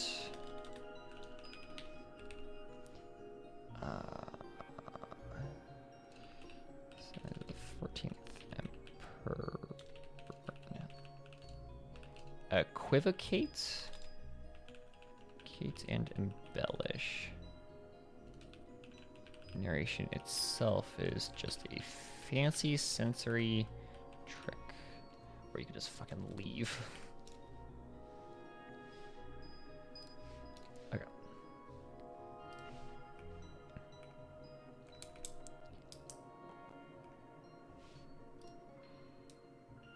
Can a chronological order of events be extracted from these lores? Yes. Okay, so let me demonstrate this to you, Amir. So, if you notice, I talked about this earlier, but what am I at? 137. It's a very tricky way of doing it, but you can do it. So if you notice, right, every part of these has a different universe, like a different narrator almost. It's either Origin Universe, Swarm Universe, and Ember Universe. Origin Universe sections, and it always cycles through in that order. Part 1 of Sand King is Origin, Part 2 is Swarm, Part 3 is Ember, and then it repeats. Part 4 is Origin, Part 5 is Swarm, Part 6 is Ember. It does that throughout the entire, all of Trailblaze Secrets. Origin Universe are stories that take place shortly before or at the start of the Swarm disaster. Swarm Universe is during and like in the midst of, and Ember Universe chapters are afterwards, or the aftermath. And so I know Cat with Blue Hat did a video on this. I don't agree with some of their... Yeah. This video is a thing. I don't agree with some of the leaps that they've made, but largely this is a pretty good rundown of the chronology of it all. But you can make this chronology because every chapter happens either before or at the start of the Swarm, and then during the Swarm, and then after the Swarm, and then you loop back around to the beginning. So there is some sort of chronology. It's just very hard to piece together. Okay.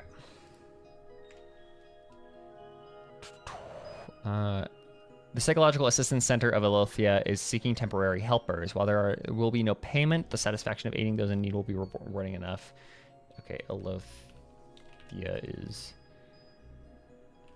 seeking temporary helpers. No pay, but it feels good.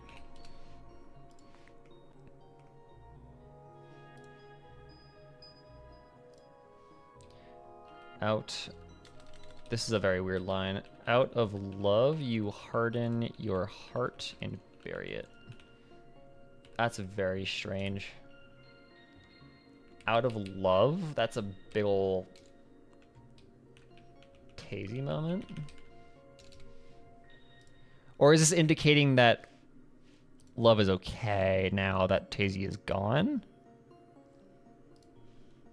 Oh, wow. Mood, bro. Holy shit. Merely staying alive is traumatic in itself.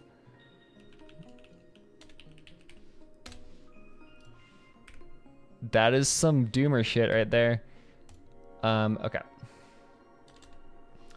So with abundance, you literally just kind of help people recover from, you know, the massacre that just took place on their planet. In preservation,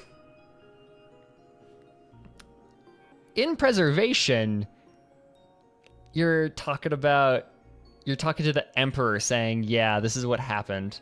It's like you're helping him equivocate and embellish, which is pretty much understanding what the fuck happened and how to talk about it. I find that line weirdly reaffirming rather than doomerist. It's weird. Merely staying alive is traumatic in itself. Yeah, I guess so. It depends on how you take it. Can love be associated with Adrilla? It could be. I don't think we know enough about Adrilla to actually make that connection. Because, like, let me read up Adrilla.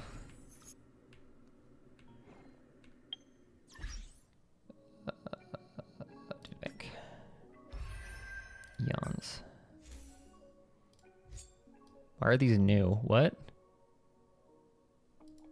Why are these labeled as new?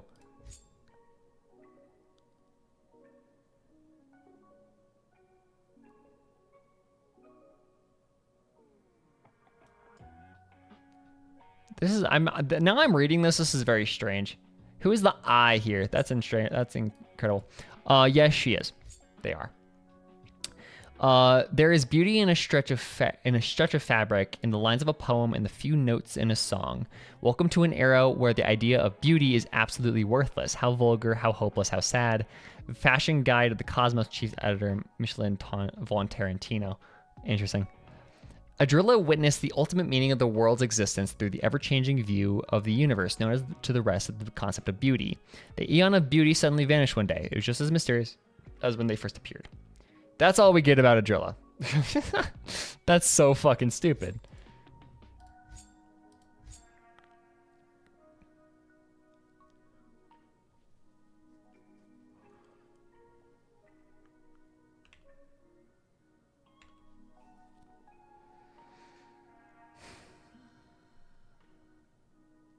Exuding kindness and love. The Knights is arguably the best reward you can get in SU Swan. Yeah, I noticed that. Which is fucking strange. But like,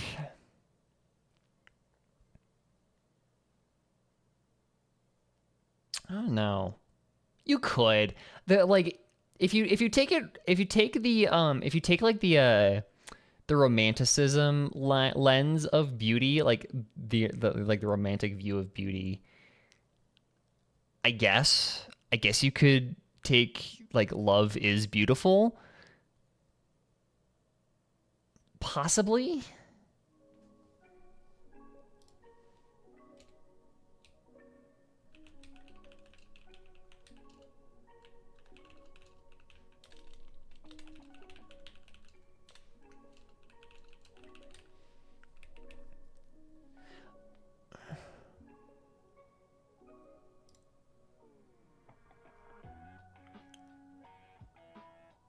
Well, because if you go back, right, to, like, if you go back to part 2, right, it says that the people of Mandalan live out of love and loneliness. Nothing else exists on Mandalan except love and loneliness, which... those are kind of the hallmarks of also the hallmarks of Tazy.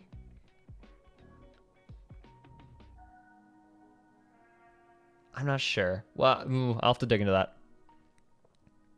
Anyways. Sitting beside the 14th Emperor and helping him equivocate and embellish. Making up stories is your forte. As the 14th Emperor gazes skyward, watching the swarm retreat, he implores you to document the phenomenon. Inventing 12 distinct explanations for the ebbing swarm, you fabricate 12 different versions of prophecies in response to this omen. Ugh. In the years that follow, the prophecies you created become popular among the Cheldry Ptarmigans. Use them as a means to divine their character and destiny, masking their unease about the capricious future. Okay, this is fucking weird. Okay, so making up stories is your forte.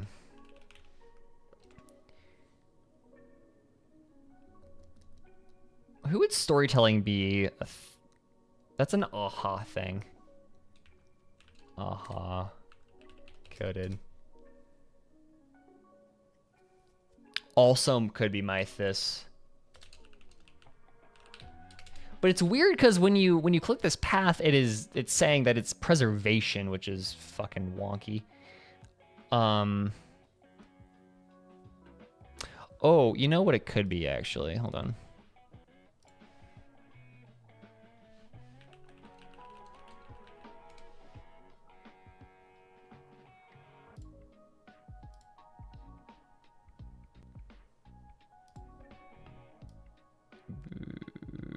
Cleopas line in Fables About the Stars is weird. Lift up the tablets of lapis. Read them aloud. Let the fire that forged the bricks and the ones that laid the walls' foundations. No, that's a stretch. Like the written in lapis the written in lapis thing could be the stories, but there's too many. Fabricating 12 different versions of prophecies is weird. But also, Mythis is like...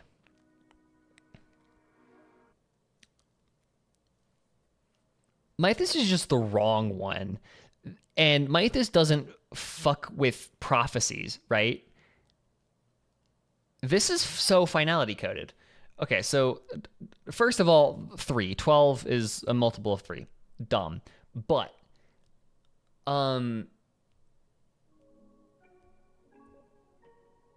yeah, it's 4 times 3. But you also have the fact that, okay, so as the 14th Emperor looks skyward, watching the swarm retreat. I am noting that down specifically for a reason that I will not get to this stream. Watching the swarm retreat.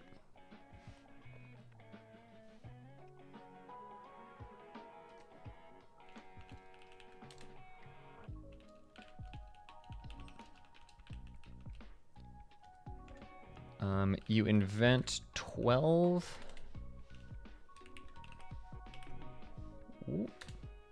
distinct explanations for the ebbing swarm.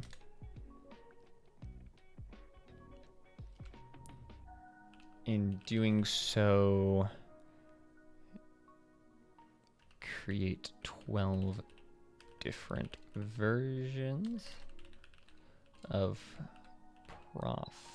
prophecies in response to the summon. Okay, so what's making me think that this is so finality is, one, the multiple of 3.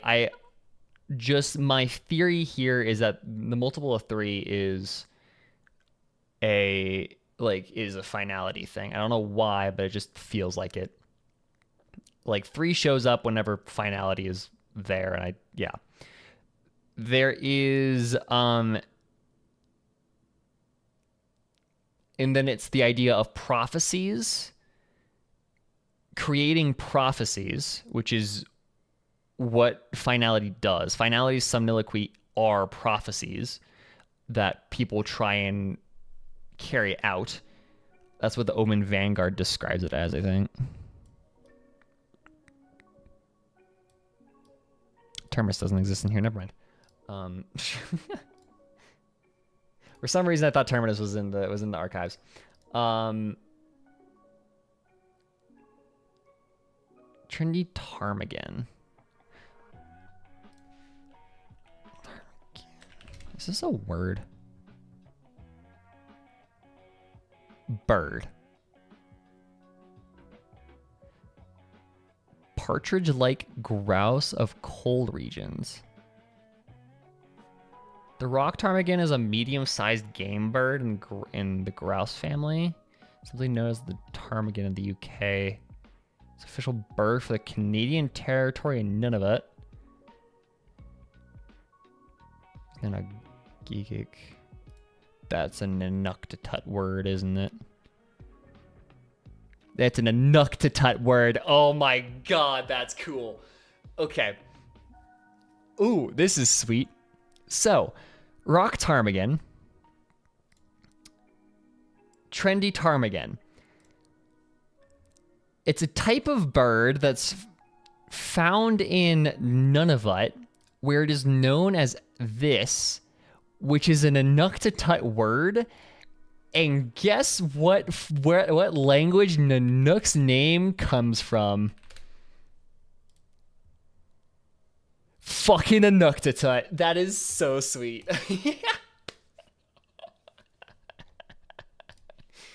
That's really cool.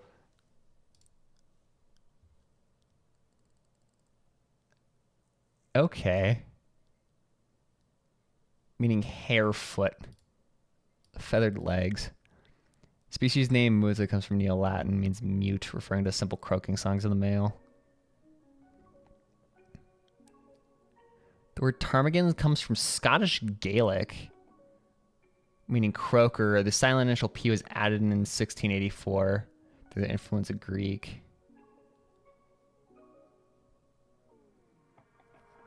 Well, Hoyo wants to bring us to insanity. Oh, they sure fucking do. It's crazy. Okay. So, the years that these prophecies are caught on by the trendy ptarmigans who use them to define their character and destiny. This next one is weird. Masking their unease about the capricious future. Okay, so divine their character in destiny, masking their unease about a capricious future. With the previous mention of storytelling, making up stories is your forte, this also gives me Aha vibes. And we know Aha was here. So, yeah. This was weird. But also, okay, trendy ptarmigans. We'll go through the ptarmigan. Ptarmigans are a type of bird found across the world, including being the provincial bird of Nunavut, where their name there comes from Inuktitut. Nanook's name comes from Inuktitut and folklore. That is if a lot of people actually care about the story. Oh, plenty of people care about the story of Genshin. Are you kidding me? Okay, that's a very interesting verbiage that they use there. Whoop, too fast. You become a master astrologer without effort. Merely staying alive is dramatic. Okay. You have become a master astrologer without effort. I don't know what that has to do with anything. Oh, master astrologer, fucking Mona, bitch. Mona?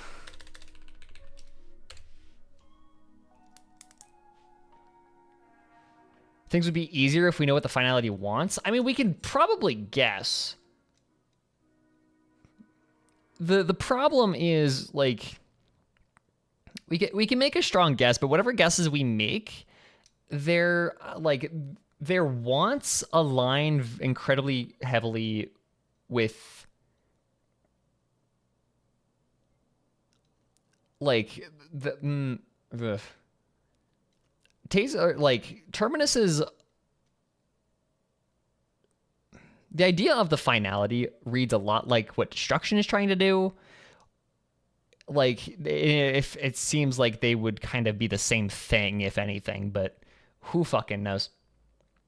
Reading casual-oriented forums like Genshin on Reddit tells me a good chunk of people don't care as much. A lot of people do play the game just because it's a gacha game, but a very large portion of the game is the story, so a lot of people are gonna at least give some sort of shit about the story. But also the thing is, like, a lot of the super deep digging that like lore fans do, like, while Genshin lore is amazing, the main issue of most of the lore is hidden artifacts through flavor text. That's the thing though, Maria. I don't necessarily agree. A lot of the super inconsequential stuff and like the bonus stuff, like world building, is, but the important stuff will eventually get screen time no matter what. What Genshin does is it hides future story beats in lore that so we can guess ahead of time. Right? So a lot of the story, like, yeah, the really big stuff gets screen time. It's just the super inconsequential minor things that help build the world around us are the things that are reserved to only being in books and flavor text. So you have to think about it, like, the whole Surumi Island questline was an artifact set before it was even added to the game, before Inazuma even existed, right?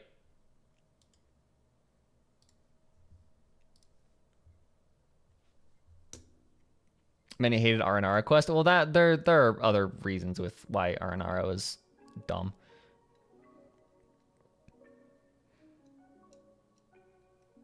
So like it's entirely optional. You can still get a really good story by not doing any of the extra stuff. You can get the full, like, a very good picture of the story by just occasionally reading some flavor text and doing a side quest here and there. As long as you're doing the Archon quest, you're getting the story. It's just the extra flavor text allows you to make educated guesses about what's gonna happen next.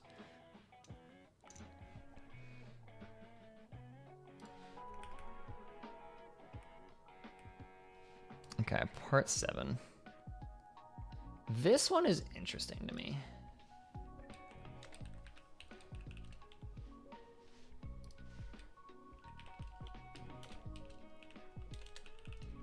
Because I think this is where we start getting into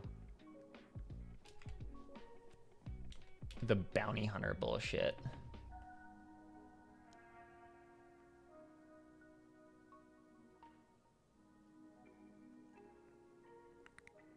I think. Hold on, I have so many notifications I need to clear on my phone. People will not stop talking to me. Stop talking to me, people. Anyways, okay, we're good. Currently doing storm disaster runs to collect more secrets? Hell yes. Okay. So, part 7. The scent of blood pierces your nostrils, jolting you awake. You find yourself amidst an unprecedented massacre and the onset of all that was to follow. If only everything could halt at this instant. But regrettably, no one can freeze the passage of time. That is such an on-the-nose fucking thing to say.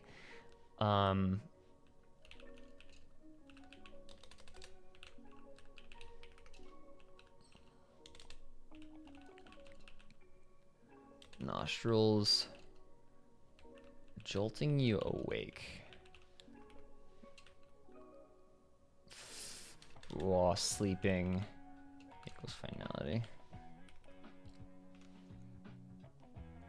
Freeze, fully reference, or finality, depending on how you look at it.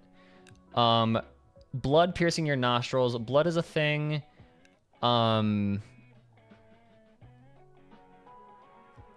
is a thing. Piercing your nostrils, jolting you awake.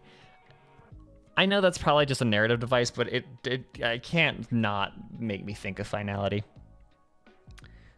Are amidst. He's more stoned though. Sleep is just as important to him.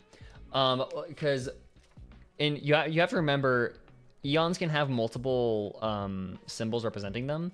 So the finality has 3 or more depending on how you count.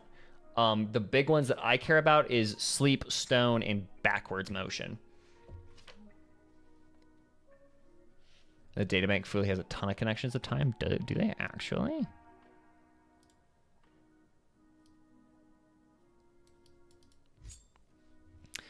Oh, literally the first fucking word in their entire thing is time. Time, Mr. Freeman? Is it really that time again?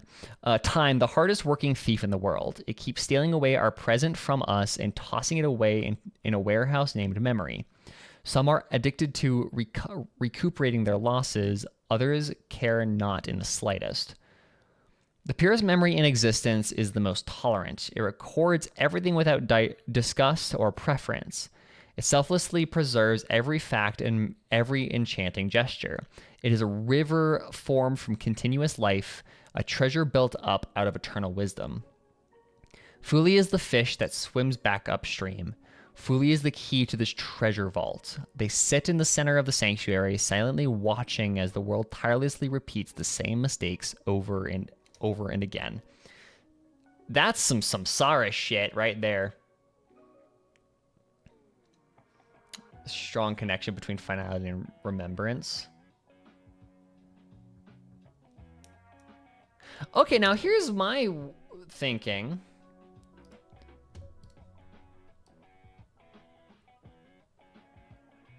The Shapeless Prince against the current.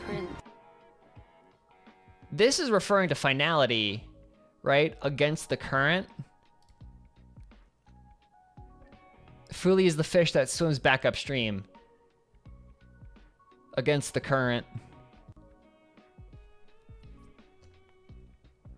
That's weird.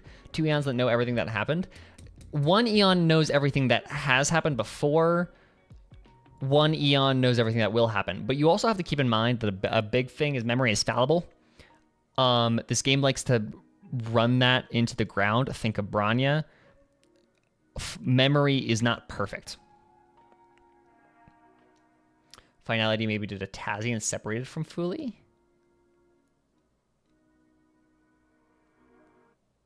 Maybe. But like, so you have to think, right? The propagation coming from permanence makes sense. Right? In a very like hard to explain abstract way, but it makes sense. How would finality come from remembrance?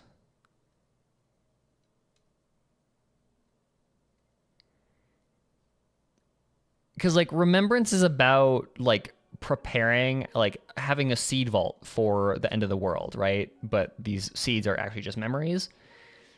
Do you think that finality exists because there needs to be an end of the universe for them to be preparing for?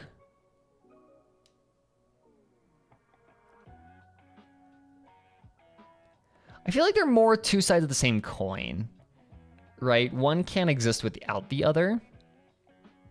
Like the existence of Fuli, their entire point is to prepare for the next samsara, for the next rebirth. But in order for Fuli to exist, there needs to be something that is going to end the universe. So, Terminus.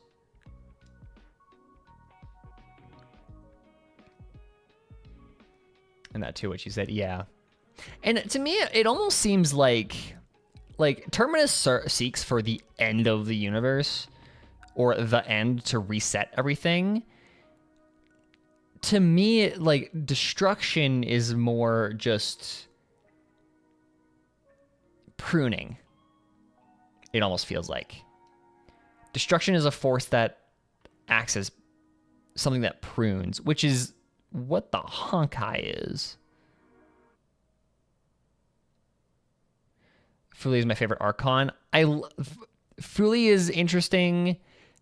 I wouldn't say they're my favorite because I don't like any of the Archons right now, because they're all sketchy as fuck. What's interesting is this is Samsara is connected to who? Yeah. Why is it whenever something weird is happening, it's one of these three? It's Fuli, who... it's Fuli, who, and Terminus. Fuli is the Eon that cares for Eon standards? Eh?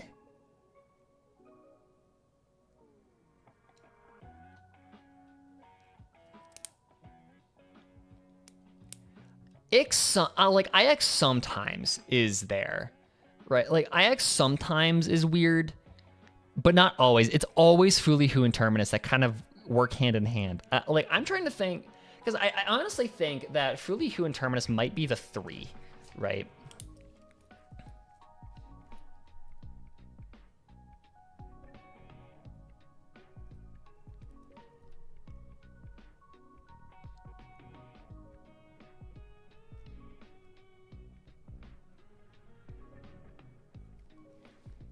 I'm thinking that's like their interactions are the like what make the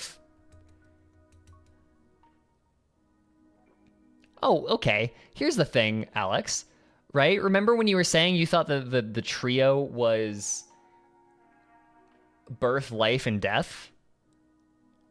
You've got that in Fuli, Who, and Terminus. Fuli is the birth, Who is the life, Terminus is the death.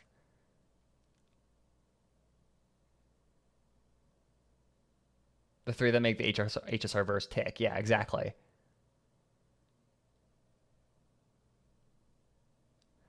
It's hard to make divine-ish beings feel not sketchy. Exactly, and that's kind of why I love them. I love the Eons as characters in this game, but I still hate them. It's kind of like it's like Professor Umbridge, right? In Harry Potter, she's in incredibly well-written character, one of like the only good characters that Rowling could ever write. But I hate her because she makes me so irrationally angry, or not irrationally, rationally angry. Umbridge is vile, and that's why she's so incredibly good. Anyways, let's get back into it. But yeah, so against the current, I like this idea actually a lot.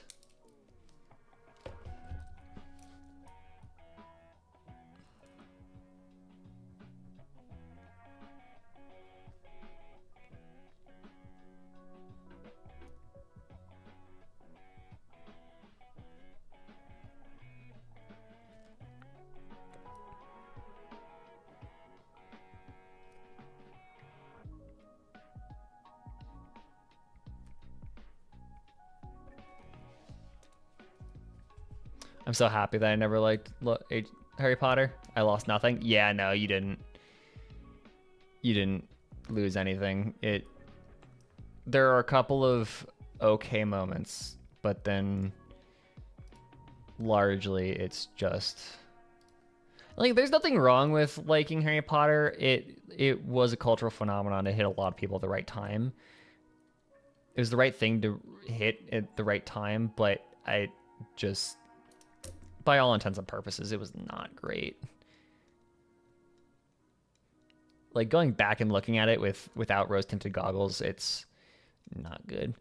I tried reading them as a kid and I just got bored. Yeah, I mean, I burned through until 4, and then that was it. HP fell off after the story ended. The addendums made it worse in retrospect, but in a vacuum, it's still a not okay book. It's still a not great series. Just from a just storytelling perspective. It's a fun story, yes, but eh. Heads up, Farina's kit has actually been fully leaked. Okay, about fucking time, Jesus. Anyways. Yeah, anyways. You know what's interesting about that frame of Fables about the stars? What do you mean? Like the frame story, the fact that it's a book? It's literally is what it would look like on the back of a clear Mobius strip.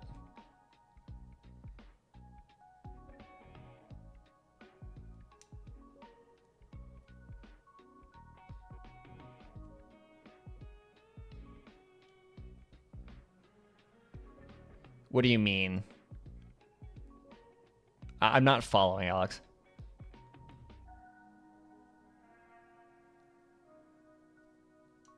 Or like looking at kits. Yeah, I don't either. Or I would prefer looking at kits to fucking story leaks.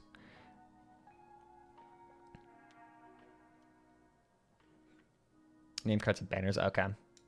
Interesting. Anyways, yeah, so this is that. And then Fuli is right after the finality. And then this. I don't know. That's so fucking weird. Anyways. Amidst an unprecedented massacre?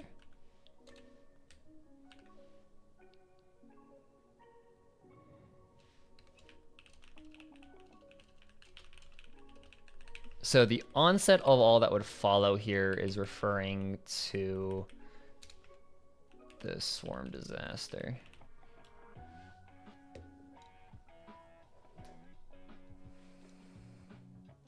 There are also a lot of HSR character leaks. When are there not? Do you remember when this game first came out, Hikaru, and literally like every single fucking character known to man was leaked? Like it was bad.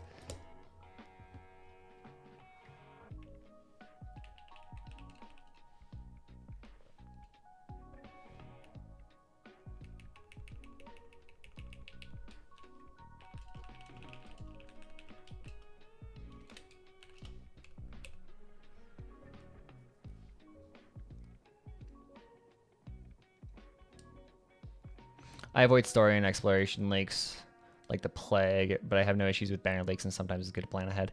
Yeah, I agree with that philosophy. I still try to stay away from leaks as much as I can, just because I have the obligation to. But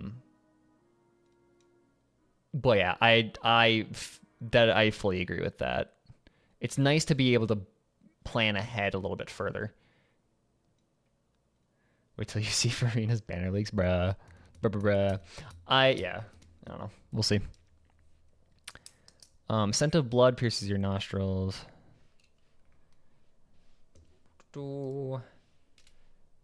Let's see. If only everything could halt at... Wait, why? Keep leaks out of the chat, please. Remember that.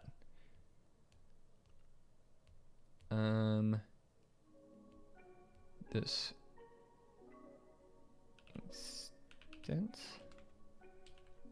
regrettably, no one can freeze the passage of time. Really weird line to be pointed out quite a lot.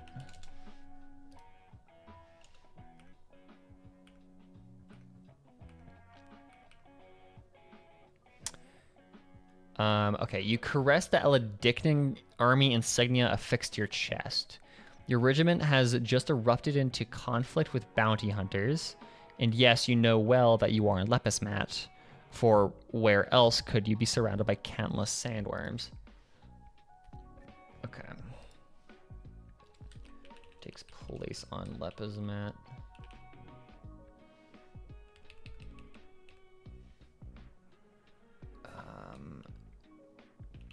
Chris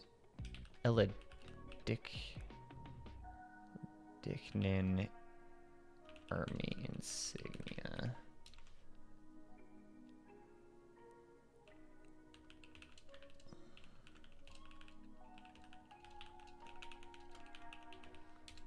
Yeah, it's very hard not to draw parallels to Dune with this part.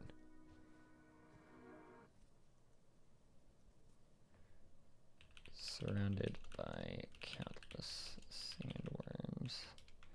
Dune moment. Okay.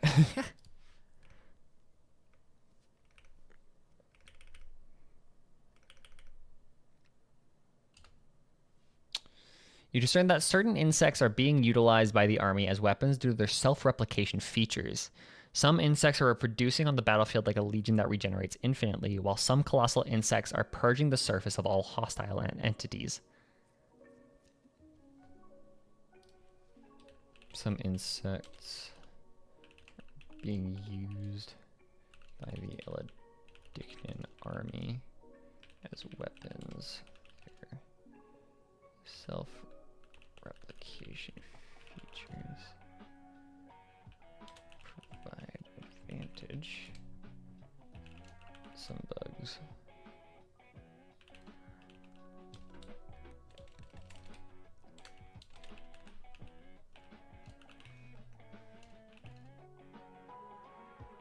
Destroying the enemies.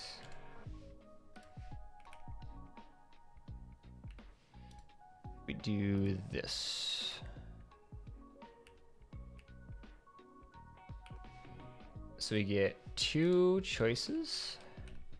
We get preservation. I will not put down my gun. This is not what I want to do. And there's destruction. One, populate insectoid index. It's just a simulation game. That's weird. It's just a simulation game. I don't. That's interesting. Heck, Eladicnan and bounty hunters maybe parallels to Dune's clan battles. Yeah, okay, here's the thing. Eladicnan is a weird word, and it makes me think, like, what's the point? Like, what's the root there? I've tried looking it up, but I haven't been able to find anything. It feels familiar, though. Like, the etymology of that word feels familiar. You think you could stay out of this? Think again. You must learn to defend yourself both on the battlefield and in your life. Death surrounds you with corpses of both humans and insects littering the landscape. It's better to be the hunter than the prey. But to your amazement, in the midst of the battle, the swarm abruptly ceases its flight and begins to reproduce. This moment may herald the advent of a new age of cosmic organisms. You never imagined that such wondrous sight could occur right before your eyes. Again, beauty. Trembling, you suddenly spot the last of the Coleoptera on Lepizmat, which hurtles into the sky with a shattered carapace and trails of mucus, leaving behind the chaos carnage and the unending flames of war. An otherworldly entity appears to be observing everything with its colossal eye. That's Ina.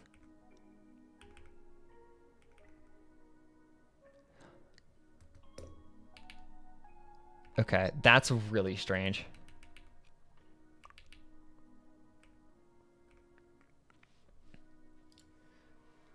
Okay.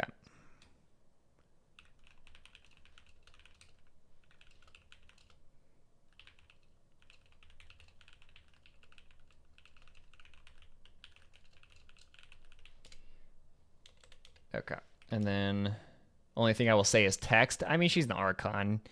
You would expect. Fucking Nahida's text was god fucking incredibly long. It's just a simulation game. It's pretty meta in game-wise. Yeah, well, I mean, the HSR is not afraid to break the fourth wall. Look at the fucking Sampo cutscene. Farina's kid in his essay. I love that. Whoa. I feel bad for whoever has to explain what her kit does on the live stream. I feel bad for Yuri Lowenthal, who has to, if they do a collected miscellany on Farina, I feel bad for Yuri Lowenthal having to do that, having to explain whatever the fuck she does. Death surrounds you.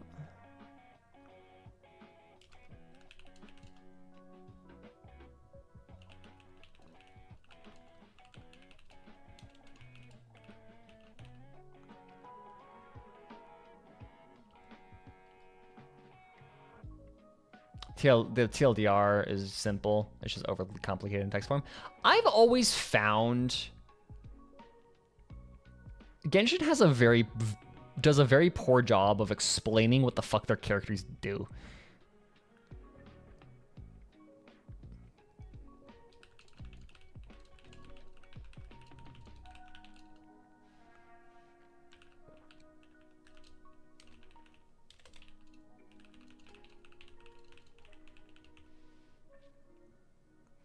I feel like, right? I feel like this moment might be Tazy's ascension. Okay, I think part 7 is literally just the moment Tazy like ascends, right? So, to your amazement, in the midst of the battle, the swarm abruptly ceases its flight and begins to reproduce. So the swarm just stops doing fucking everything in just reproduction, right? Self-reproduction. Then they say this moment may herald the advent of a new age of cosmic organisms. That's what the swarm disaster did. Keep mistaking vanity for Dan TDM. I guess I can see it. I don't know. I was never a Dan TDM kid, so.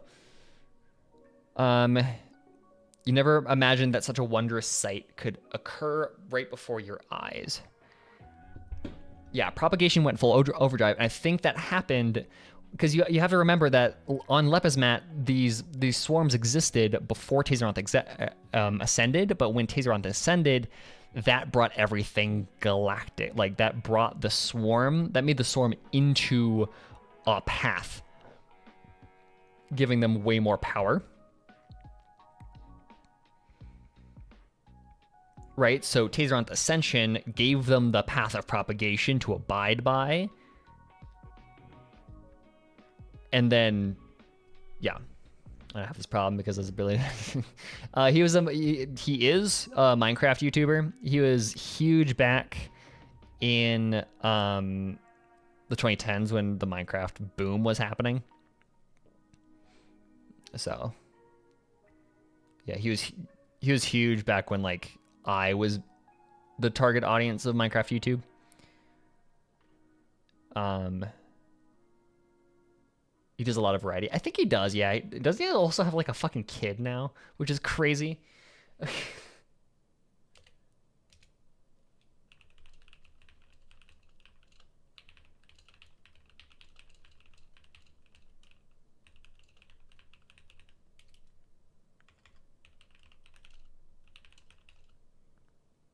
The swarm achieved.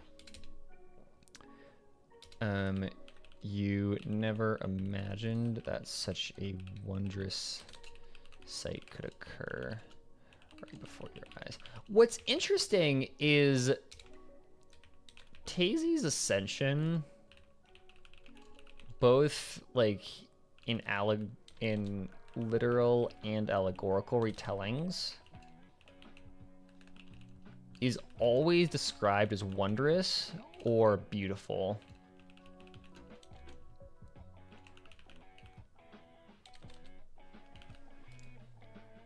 Which I find weird.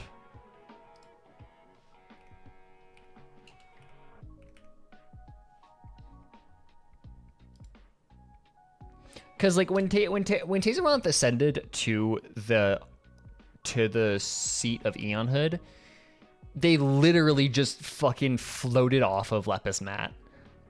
Like, they're literally depicted as the swarm flying off of Lepus Mat. And that happens a couple of other times much later into Trailblaze Secrets. It's nature, and nature is beautiful, hence probably why Tazia's Ascending is beautiful. But, like, I would be incredibly unsettled. There is... I don't know, it's... This idea of beauty being stuck to Tazeranth is very weird.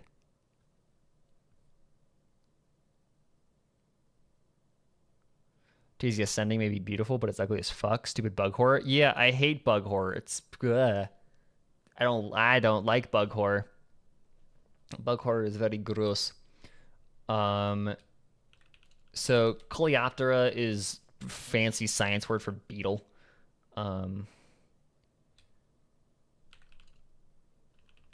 Suddenly spot the last of the Coleoptera on Lepus Mat.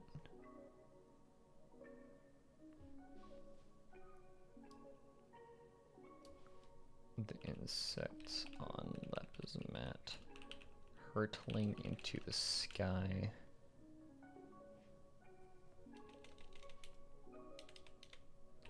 The sky. Beetles have shattered carapace and trails of mucus behind it. Leaves behind chaos, carnage, and unending flames of war. Okay, here's what's weird. Chaos and carnage. Chaos is aha. Carnage is destruction. Unending flames of war is also destruction. Chaos. Ooh, wait.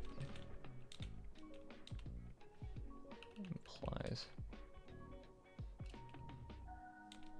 Ooh.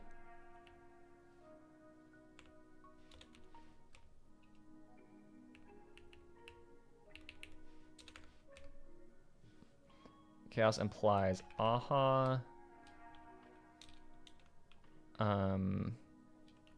Carnage implies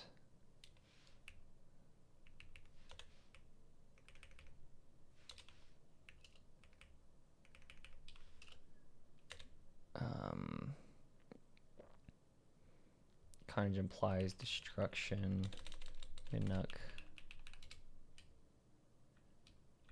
Flames of war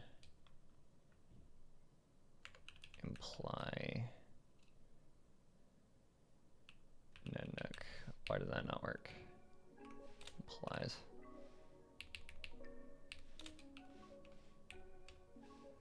That's weird.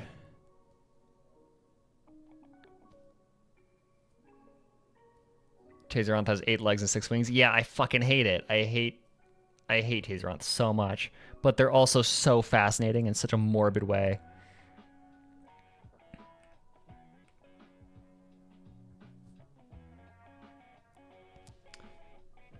This last line is fucking weird.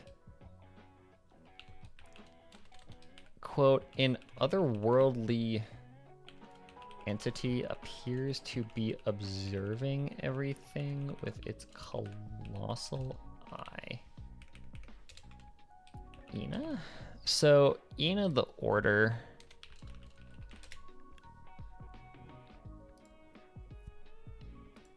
This is... Thanks, Google. This is Ina. Big ass eyes. Right? Big ol' eyes behind them. Ina's the only one who depicted so far with that huge ass eye. Yeah. But observation... What's weird is observation isn't Ina's whole thing. Right?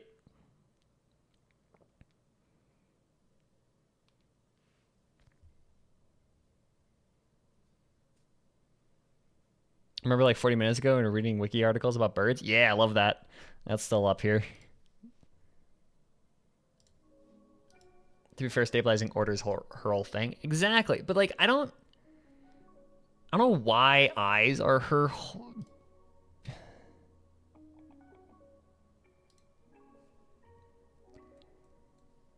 They were absorbed by Sheepe.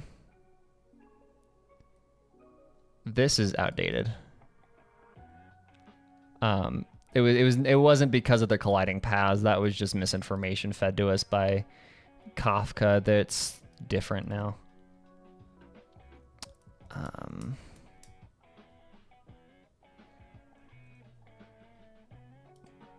Beyond the Sky Choir, is there a faction?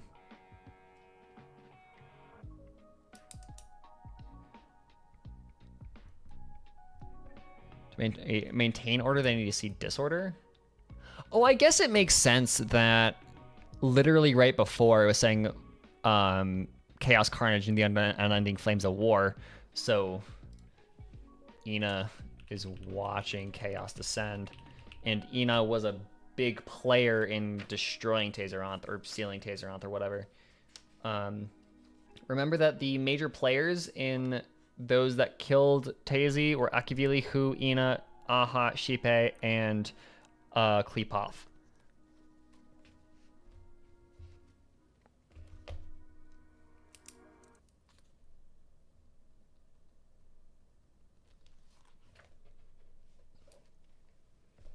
Beyond the Sky Choir is my favorite faction. They were probably, honestly, assimilated by the family. Interesting that Sheepe is the one that absorbed Ina. Yeah, so, okay, here's the thing. So, Kafka told us that Ina disappeared. So, like, when we asked Kafka, how do eons die? Or can eons die? Kafka gave us an answer. They can die or stop existing in a couple of ways. One of the ways is they can be absorbed into another eon because their paths collide or are too close to each other. Ina's the example Kafka gave was Ina and Sheepe, order and harmony. Order is different from equilibrium. They're different enough, but order and harmony's entire thing is everything sings together properly. Like everything exists in perfect harmony, and for things to exist in harmony, there has to be order. So order is like harmony is the result of proper order. Therefore, Ina got assimilated. That's the explanation that Kafka gave us. That's wrong. At the end of this, for some reason, Ina and Sheepe just kind of had a mutual agreement to merge. Ina was like, yeah, like it's unclear why, and Vanity has a better understanding of this than I do. But when Ina, after Tazi died, Ina and Sheepe had a mutual agreement that was, I think, facilitated by Kleepoth to become one. But they're not one because Ina still is completely conscious within Sheepe. So Ina isn't Ina has their own separate consciousness still. So they still kind of exist. They're just, Sheepe just ate them. Like, it's really weird. But yeah, the wondrous sight, an otherworldly entity appears to be observing everything with colossal eye. That's just that. Also, hence the many faces of Sheepe. Also, whenever they talk in like the Eon things, in like the Eon Council chat encounters, whatever you want to call them. Whenever Ina talks or Sheepe talks, a lot of words will have double meanings. The theory is that one is actually Sheepe, one is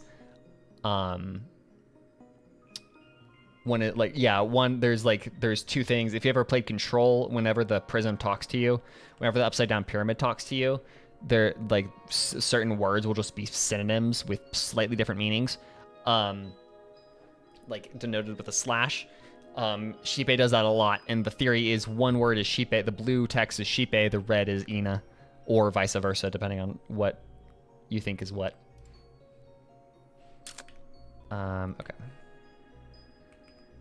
Ina talks in music. They do. Which is why I think this, right? Then they say, "Oh, you who have reached the end, enter into the paradise that envelops all. Join this great choir and feast. Listen to the beat." Choir and feast. Choir and feast. Two factions in one. The Beyond the Sky choir and the family. It's cool. But here's the weird thing to me, right? Music in order does not make sense. Unless you're talking about very boring church, like monophonic music, then there is dissonance. There is going to be dissonance, which is disorder, right? Like, unless we're talking about music in like a super pure sense, like dissonance is purely the observation is like how we process music. But like pure chords sound dissonant to us because it's bad math. That's literally what's happening, right? Music requires harmony, yes, but music doesn't require order. Like, let me, oh fuck, I don't want to play this because I'm gonna get copyright struck.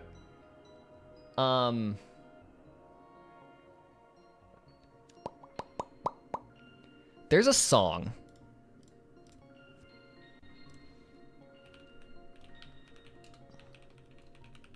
It's called Dull Scythe by Porter Robinson. This is a very weird song because the first half of it has no tempo.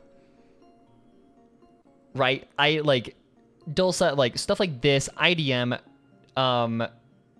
fucking Trout Mask Replica.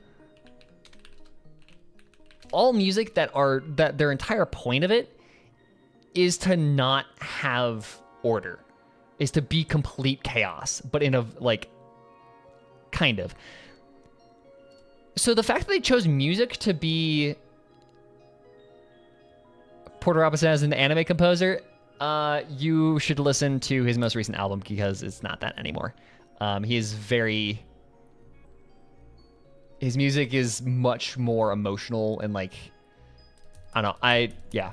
He's going away from that. He's going away from the whole anime thing, and embracing his own art style and his own kind of direction. But yes, Porter Robinson as an anime producer or composer. But yeah, this song, the entire first half of it has no tempo. Like, that's the point of the song. This visualization is fucking incredible. Yeah. So, like, why do they choose music to be order when you can make some very discordant and chaotic stuff with music? And why is music so tied to the harmony now? Because that feels like that would be kind of a clash, right? Because I can make sense. I can agree that music works with Ina to an extent, right? There are some exceptions, but music works with order to an extent. Music doesn't work with harmony, because a very core piece of music, unless you're talking about fucking church hymns, is discordance, is having tension and resolution that it sounds like harmony would not allow for.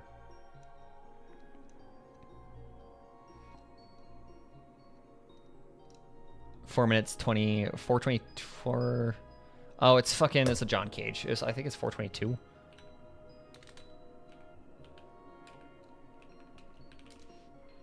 $433.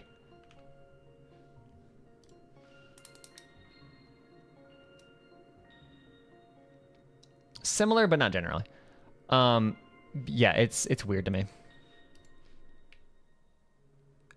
Yes, you have convinced yourself that this is not a game. Okay.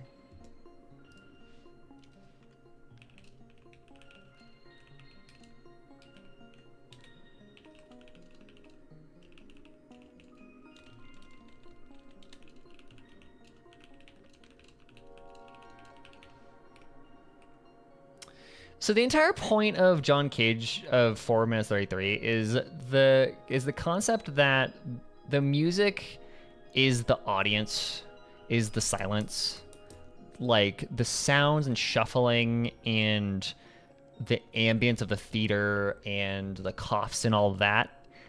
That's the music, and so every performance of 433 is completely unique, more so than any other piece of music. Concept also symbolizes serenity to a certain extent. Sometimes. Because, like, to me, music should belong to Aha. Right? Aha's entire deal is the chaos and the feelings and emotions of humans that are exclusive to humanity and sentient life, right? To sentient organic life. Right? So you'd think that music would lie in their whole thing, but why? Understands that only the wise and the sentient possess the privilege of understanding joy. Neither the dusty rocks nor the distant stars can fathom the humor that life entails. A quest for formidable adversaries in games of strategy and activities to while away at the time bears no winners or losers. I said a search for the kind of laughter that leaves one breathless will lead. Okay, I guess he is just elation. I don't know. Fuck.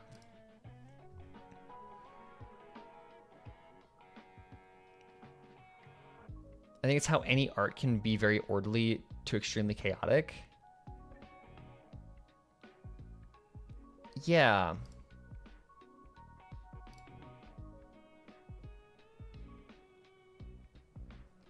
Complex medium. You could make a case that it could symbolize Nanook. Yeah.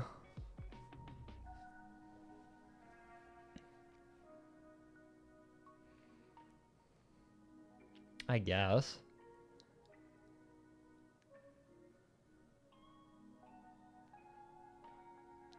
I think it's how any art can be very orderly to extremely chaotic.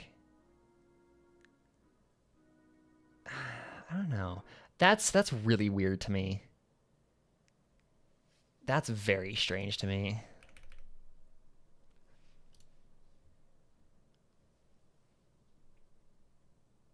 It could apply to basically any Eon. Yeah, exactly. Because like it could also apply to a Drilla, like.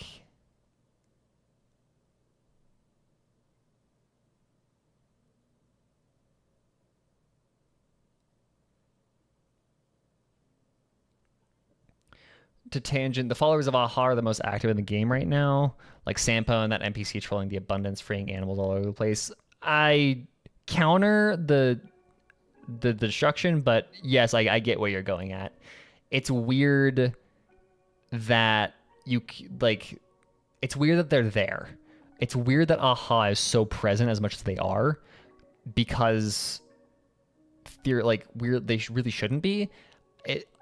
Maybe it's like I've always felt that it's like kind of a meta commentary of how, because we are the literally main characters of a game, Aha is always going to be around us, because, you know, we're the main like the Trailblazer is the main character of a game that people are playing. It's very meta, very break the fourth wall.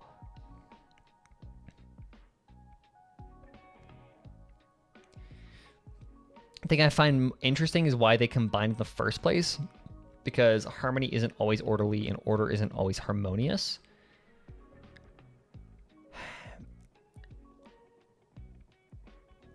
The explanation I try to come up with is order precedes harmony, right? In order to have proper harmony, you can't have anything out of line.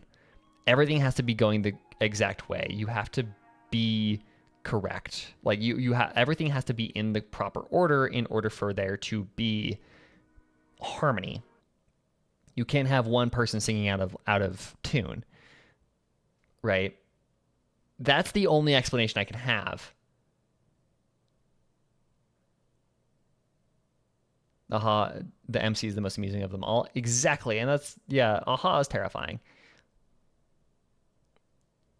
Okay, here's what we're gonna do. Here's what we're gonna do. I'm gonna run to the bathroom, and then we're gonna finish this up. I'm gonna finish Sand King. We're gonna finish doing Sand King, and then we're out of here. 8. Okay. Yep. I will be right back. Give me a second. Next, a different song. Stop playing safety. There we go. Something chiller. Okay, I'll be right back.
Stop me, even if I die.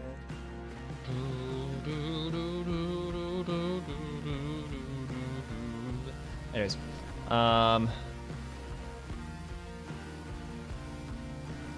okay. Let's get back into this. Let's finish up. Let's finish up this shit, because I'm starting to lose my voice. Okay.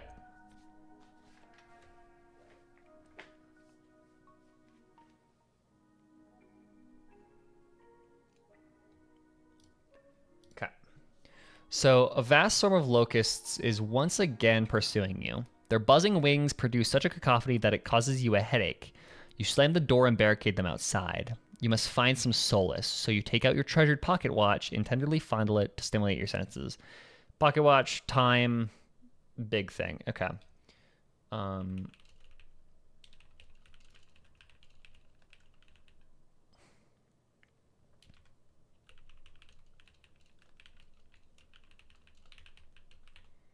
Headache. Slam the door. Barricade them outside. That's very Klepoth moment.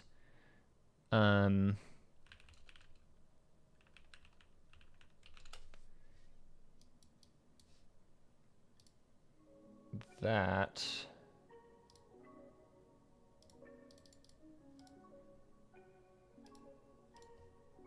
Do they?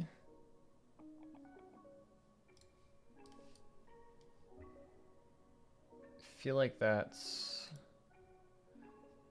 I'm gonna delete this just in case. Just because I think that was leaks. Unless there is one on their design regardless. I'm gonna remove it. Take out pocket watch. Fondle it. Fondle it to stimulate senses. Time moment.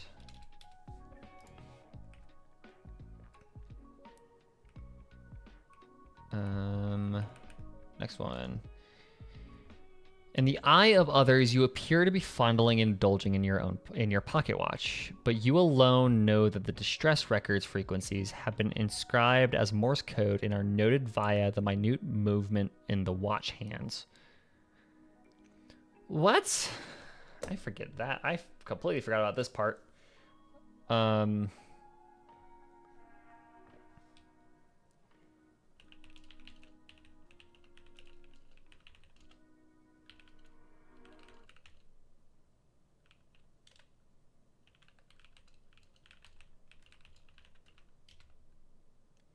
But you alone. Dory got a TCG card. I mean, I'm not surprised. They keep trying. I mean, they've gotta give. I mean, they gotta add some more new cards somehow. You alone. Note that the ticking code distress records via Morse code.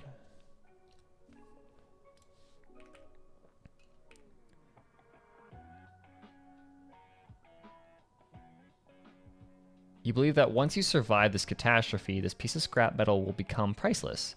You shall become the second Louis Fleming.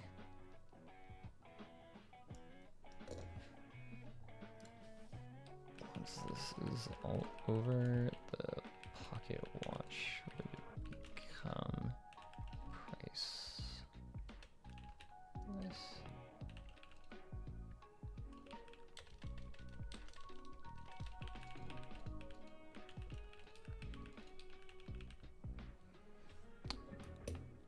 How old is Louis Fleming? That's a good fucking question. Isn't Louis Fleming a genius society?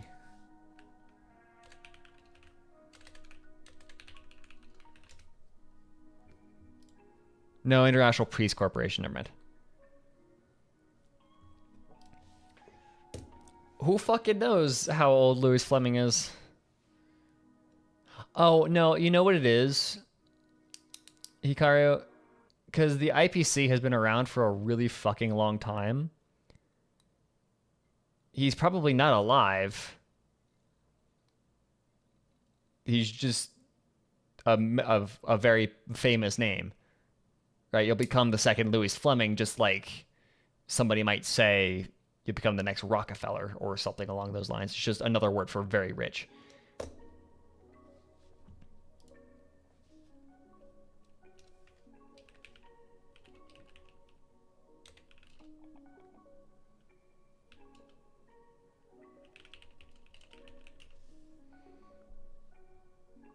Has a significant amount of tabs. Oh, this is tame for research.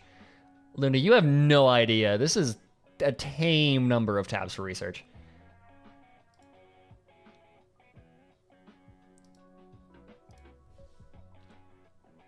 Okay.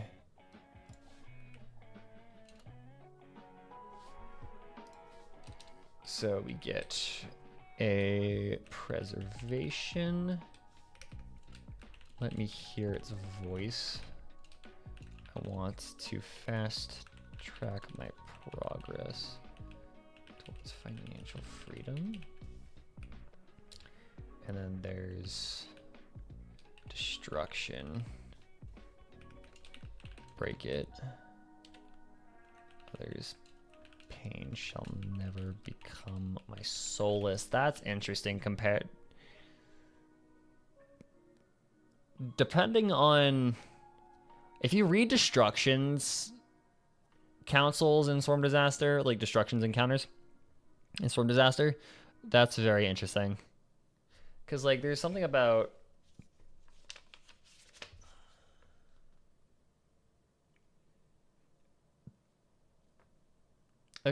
like become my soul, like pain or whatever. Okay, so preservations. Alothian City Guard. Okay, we're back in Alothia. Or, oh, no. Okay, so the distress signals from you hear the voice, the distress signals through the watch. Signal from an Alothian city guard.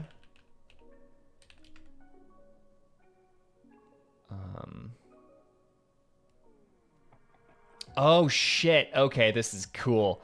A soldier who has lost one of his arms is shooing away flies in front of a fruit store. Okay. Ready for something really cool? So notice, this is in the midst of the Storm Disaster. This is after Alothia has died, after or during the fall of Alothia, which is well into the Storm Disaster, right? Right? Okay. Remember in Storm Disaster, nope, not that. Trailblaze Secrets. If you go to part 2,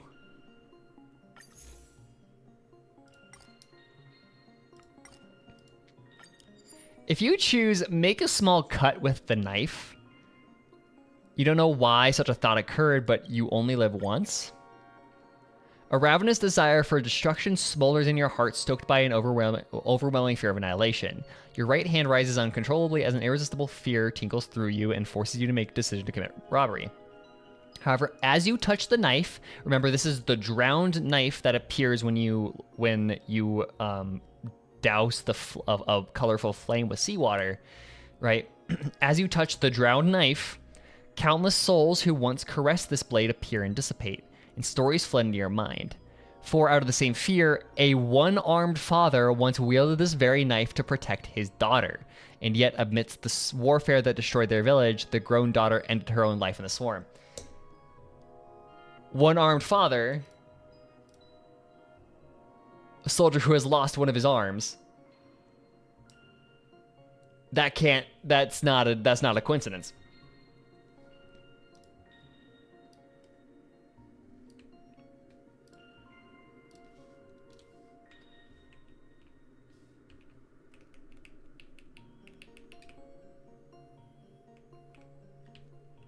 But what's so interesting, right, is this is on Mandalan. This is on Lepole Major. This is right before the swarm erupts. This is before Tazeranth has happened, right? This is a signal from Alothian after their. This is a distress signal from Alothia during the midst of the downfall. So somehow in Sand King 2, this knife is allowing you to see things that happen in the future. AKA finality is here at the very beginning. So this is the reason why I think that this is part of the reason why I think the finality is the reason the Storm Disaster happened in the first place.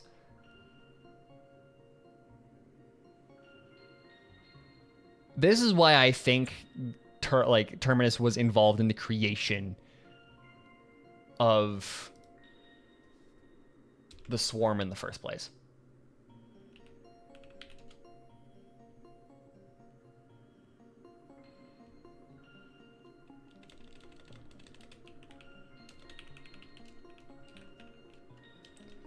Swarm in King 2.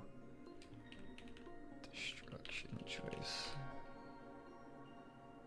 There's definitely inaccuracies. There's at one point fucking which one was it? It's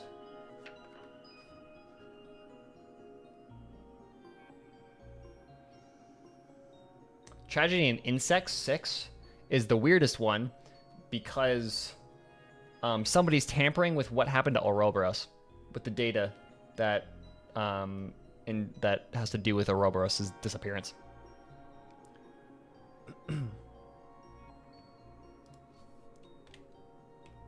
Okay, that's weird. Yep.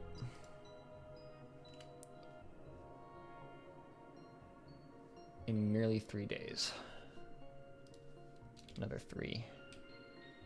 City will be overrun by locusts in really 3 days. I keep accidentally pasting Tazeronth's full name in Chinese because that's still on my clipboard.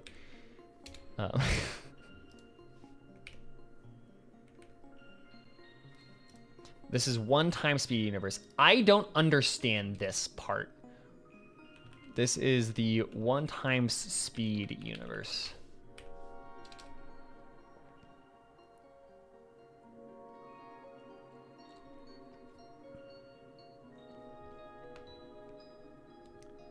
I'm surprised there's even multiple cases of eons just vanishing.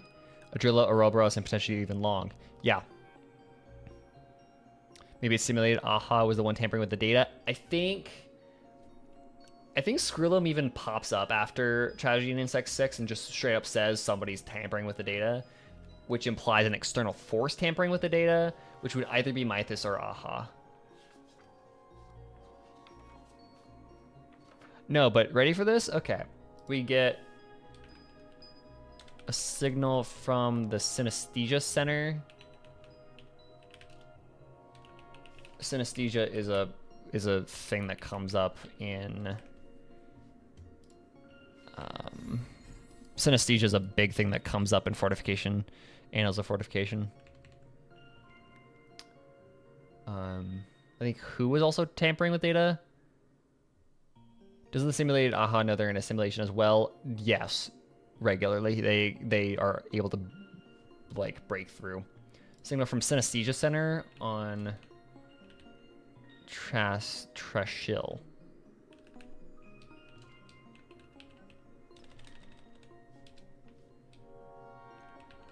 She'll send out a distress signal. Hoping to be rescued within 2 hours.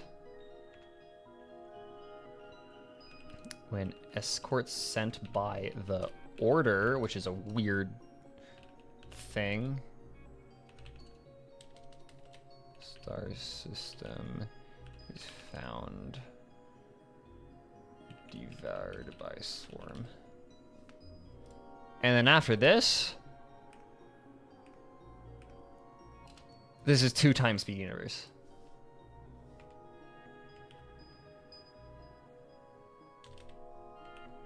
This is 2 times speed universe. I don't understand these lines.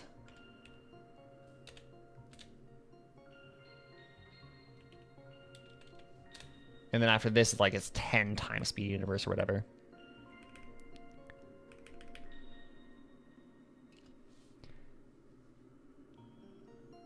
But then, ready for this gets weird. A signal from the microbes on the potted plant, Green Hill.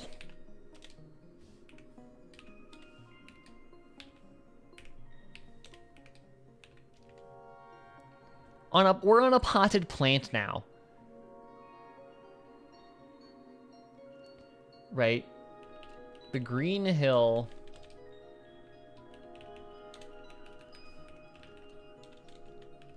A is for a genius society. Or to observe tiny intelligent beings. Not a genius society member, just a genius. Society? Question mark?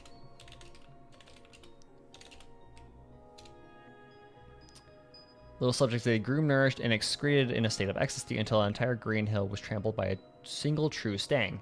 True sting is a move in the game, right? Is like a move that the swarm performs on you or something. There's genius watches subjects as they groom, nourish.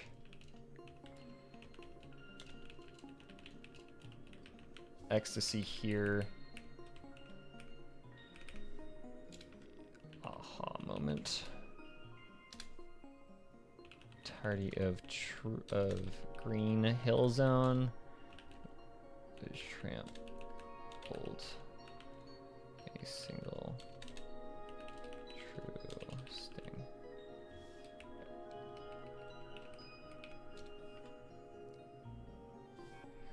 A true sting is the boss itself at the end of a swarm run.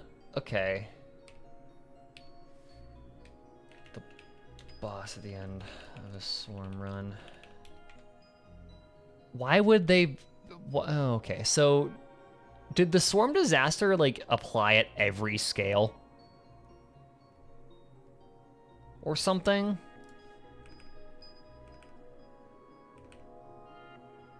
No, get ready, Talon. Ready? This is 10 times speed universe.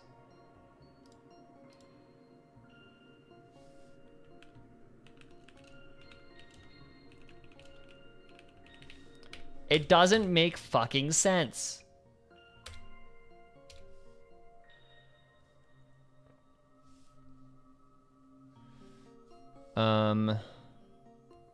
Sadly, no matter how many credits you offer, the storm outside shows no sign of ebbing. You hear the loud crash, the barricades give way. Now you have to face the brutal reality.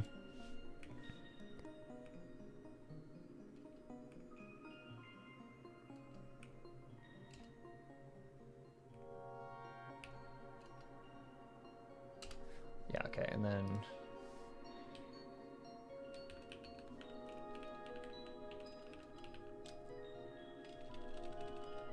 the swarm breaks in anyways.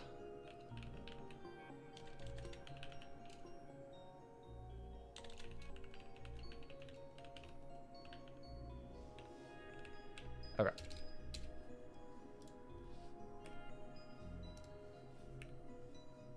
Speed can also mean illustrating propagation, how fast the propagation propagates. But like, if it was saying this is 10 times speed of the propagation, then maybe. But that's not what it's saying. It's just saying this is the speed of the universe, like, entirely. Like, that's just weird to me. Okay, let's finish 9.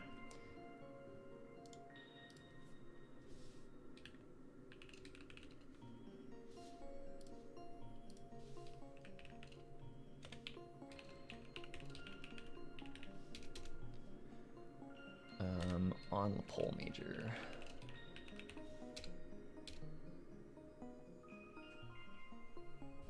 Okay. You return to a pole major.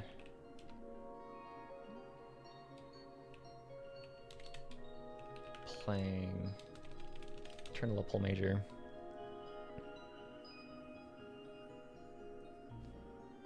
Find it dead. In barren. Branches and bite marks are everywhere. Side of the swarm. Pass through here.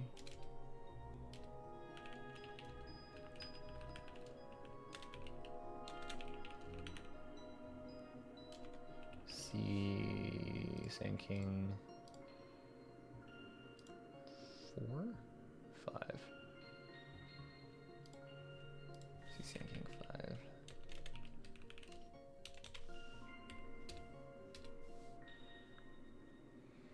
You recall seeing it once a long, long time ago when its windows were obscured by snow and its wooden shingles exuded a scent of pine nuts. So, like, here's the thing, right? There at some point in Trailblaze Secrets, it confirms that the Swarm disaster occurred over the era of 5 Amber eras. It took place over the course of 5 Amber eras. So yeah, a long, long time ago. Recall seeing it once. Senses.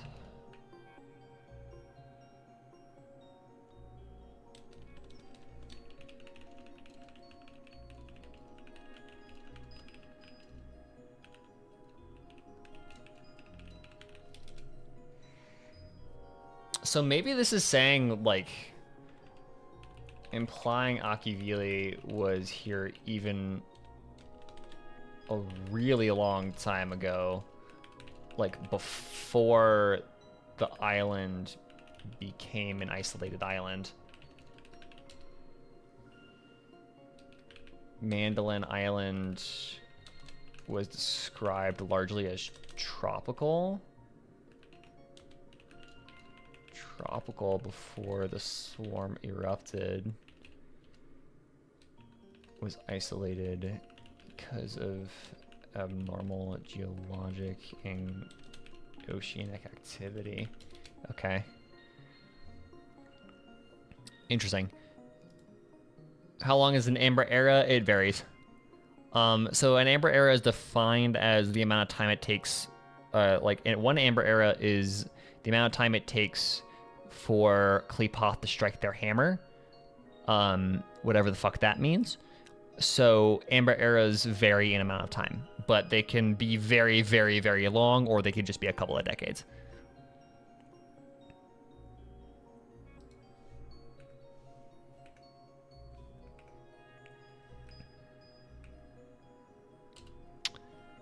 Um, 87 tiny garments in over 77,000 pairs of little shoes. They are familiar to you, but you fail to recollect where you've seen them before. Just depending on how Qlipoth feels? Yeah.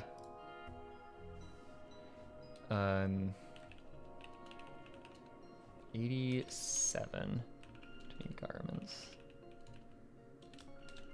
Clothing. And 7,000 pairs of little shoes.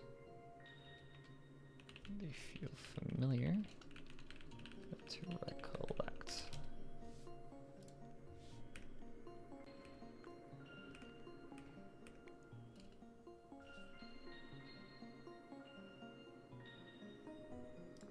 So we get 2 choices here.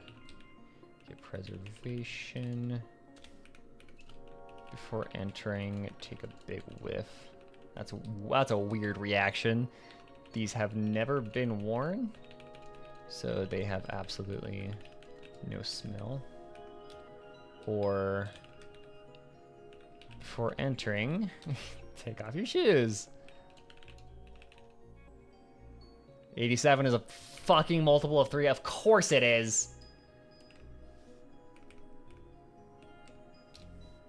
87 is a multiple of 3.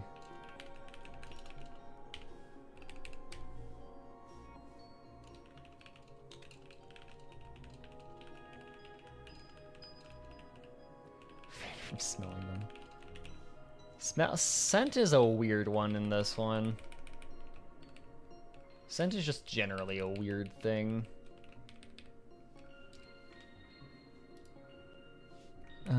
Okay.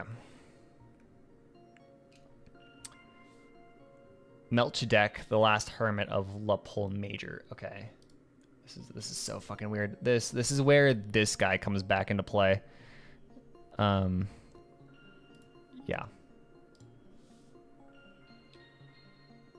Smell the fragrance of love.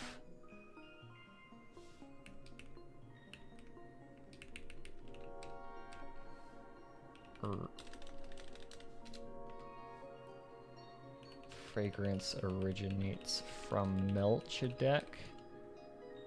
the last hermit on La Pole Major.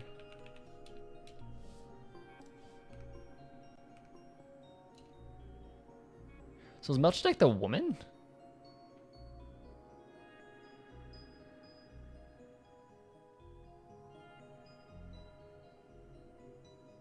Melchizedek is the woman. Is the name of the woman.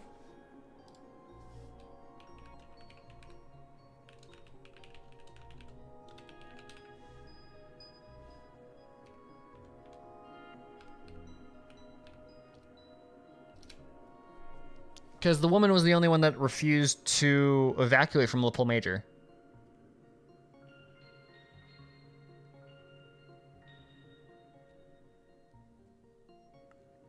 Yeah, Melchizedek's passed. She seemed to be waiting for her children. Okay, that's weird. Huh, okay. Interesting. You gaze at the ashes in the furnace, and they seem to speak of Melchizedek's past. Melchizedek. Melchizedek.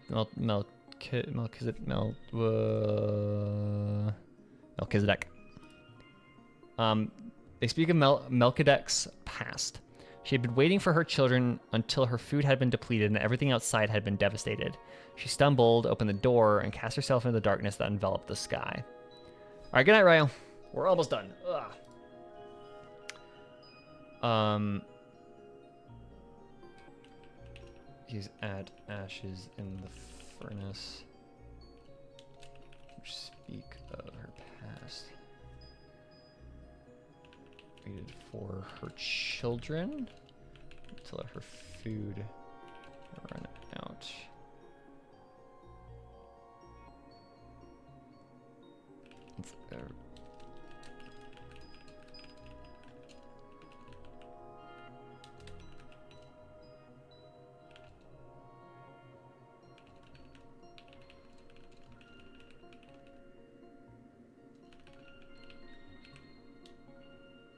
Cast yourself into the swarm outside.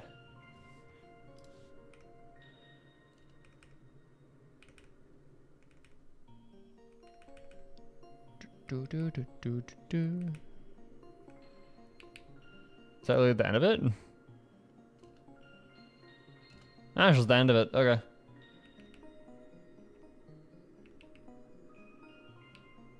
I'm assuming Elation doesn't give anything. Okay. That's fucking wild. Okay. Whew. We did it, y'all. 4 through 9 has been noted down. I will write summaries for my own purposes. But, whew, that was a lot. That was a fucking lot.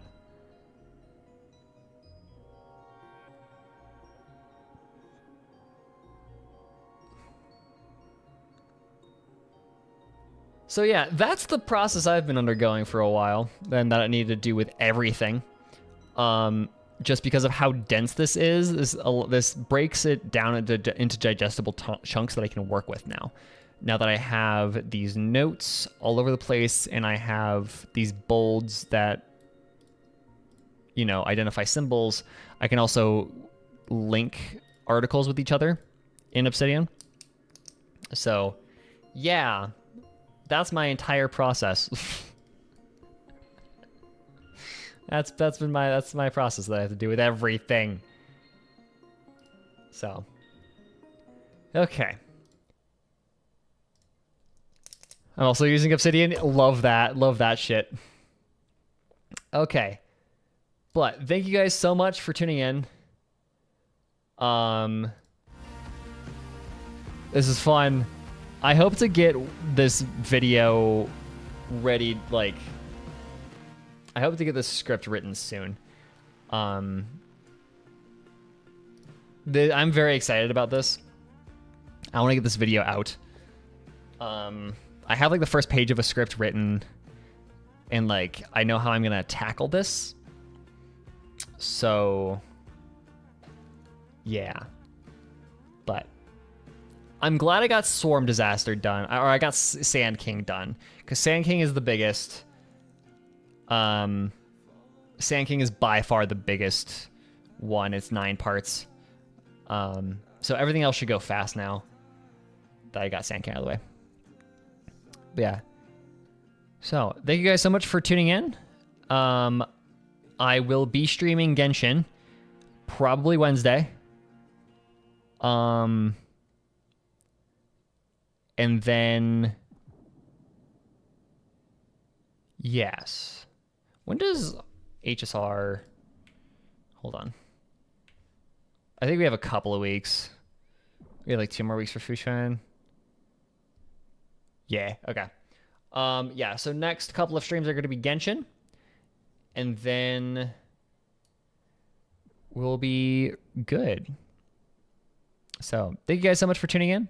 And I will see you guys Wednesday for Genshin. So bye-bye, y'all.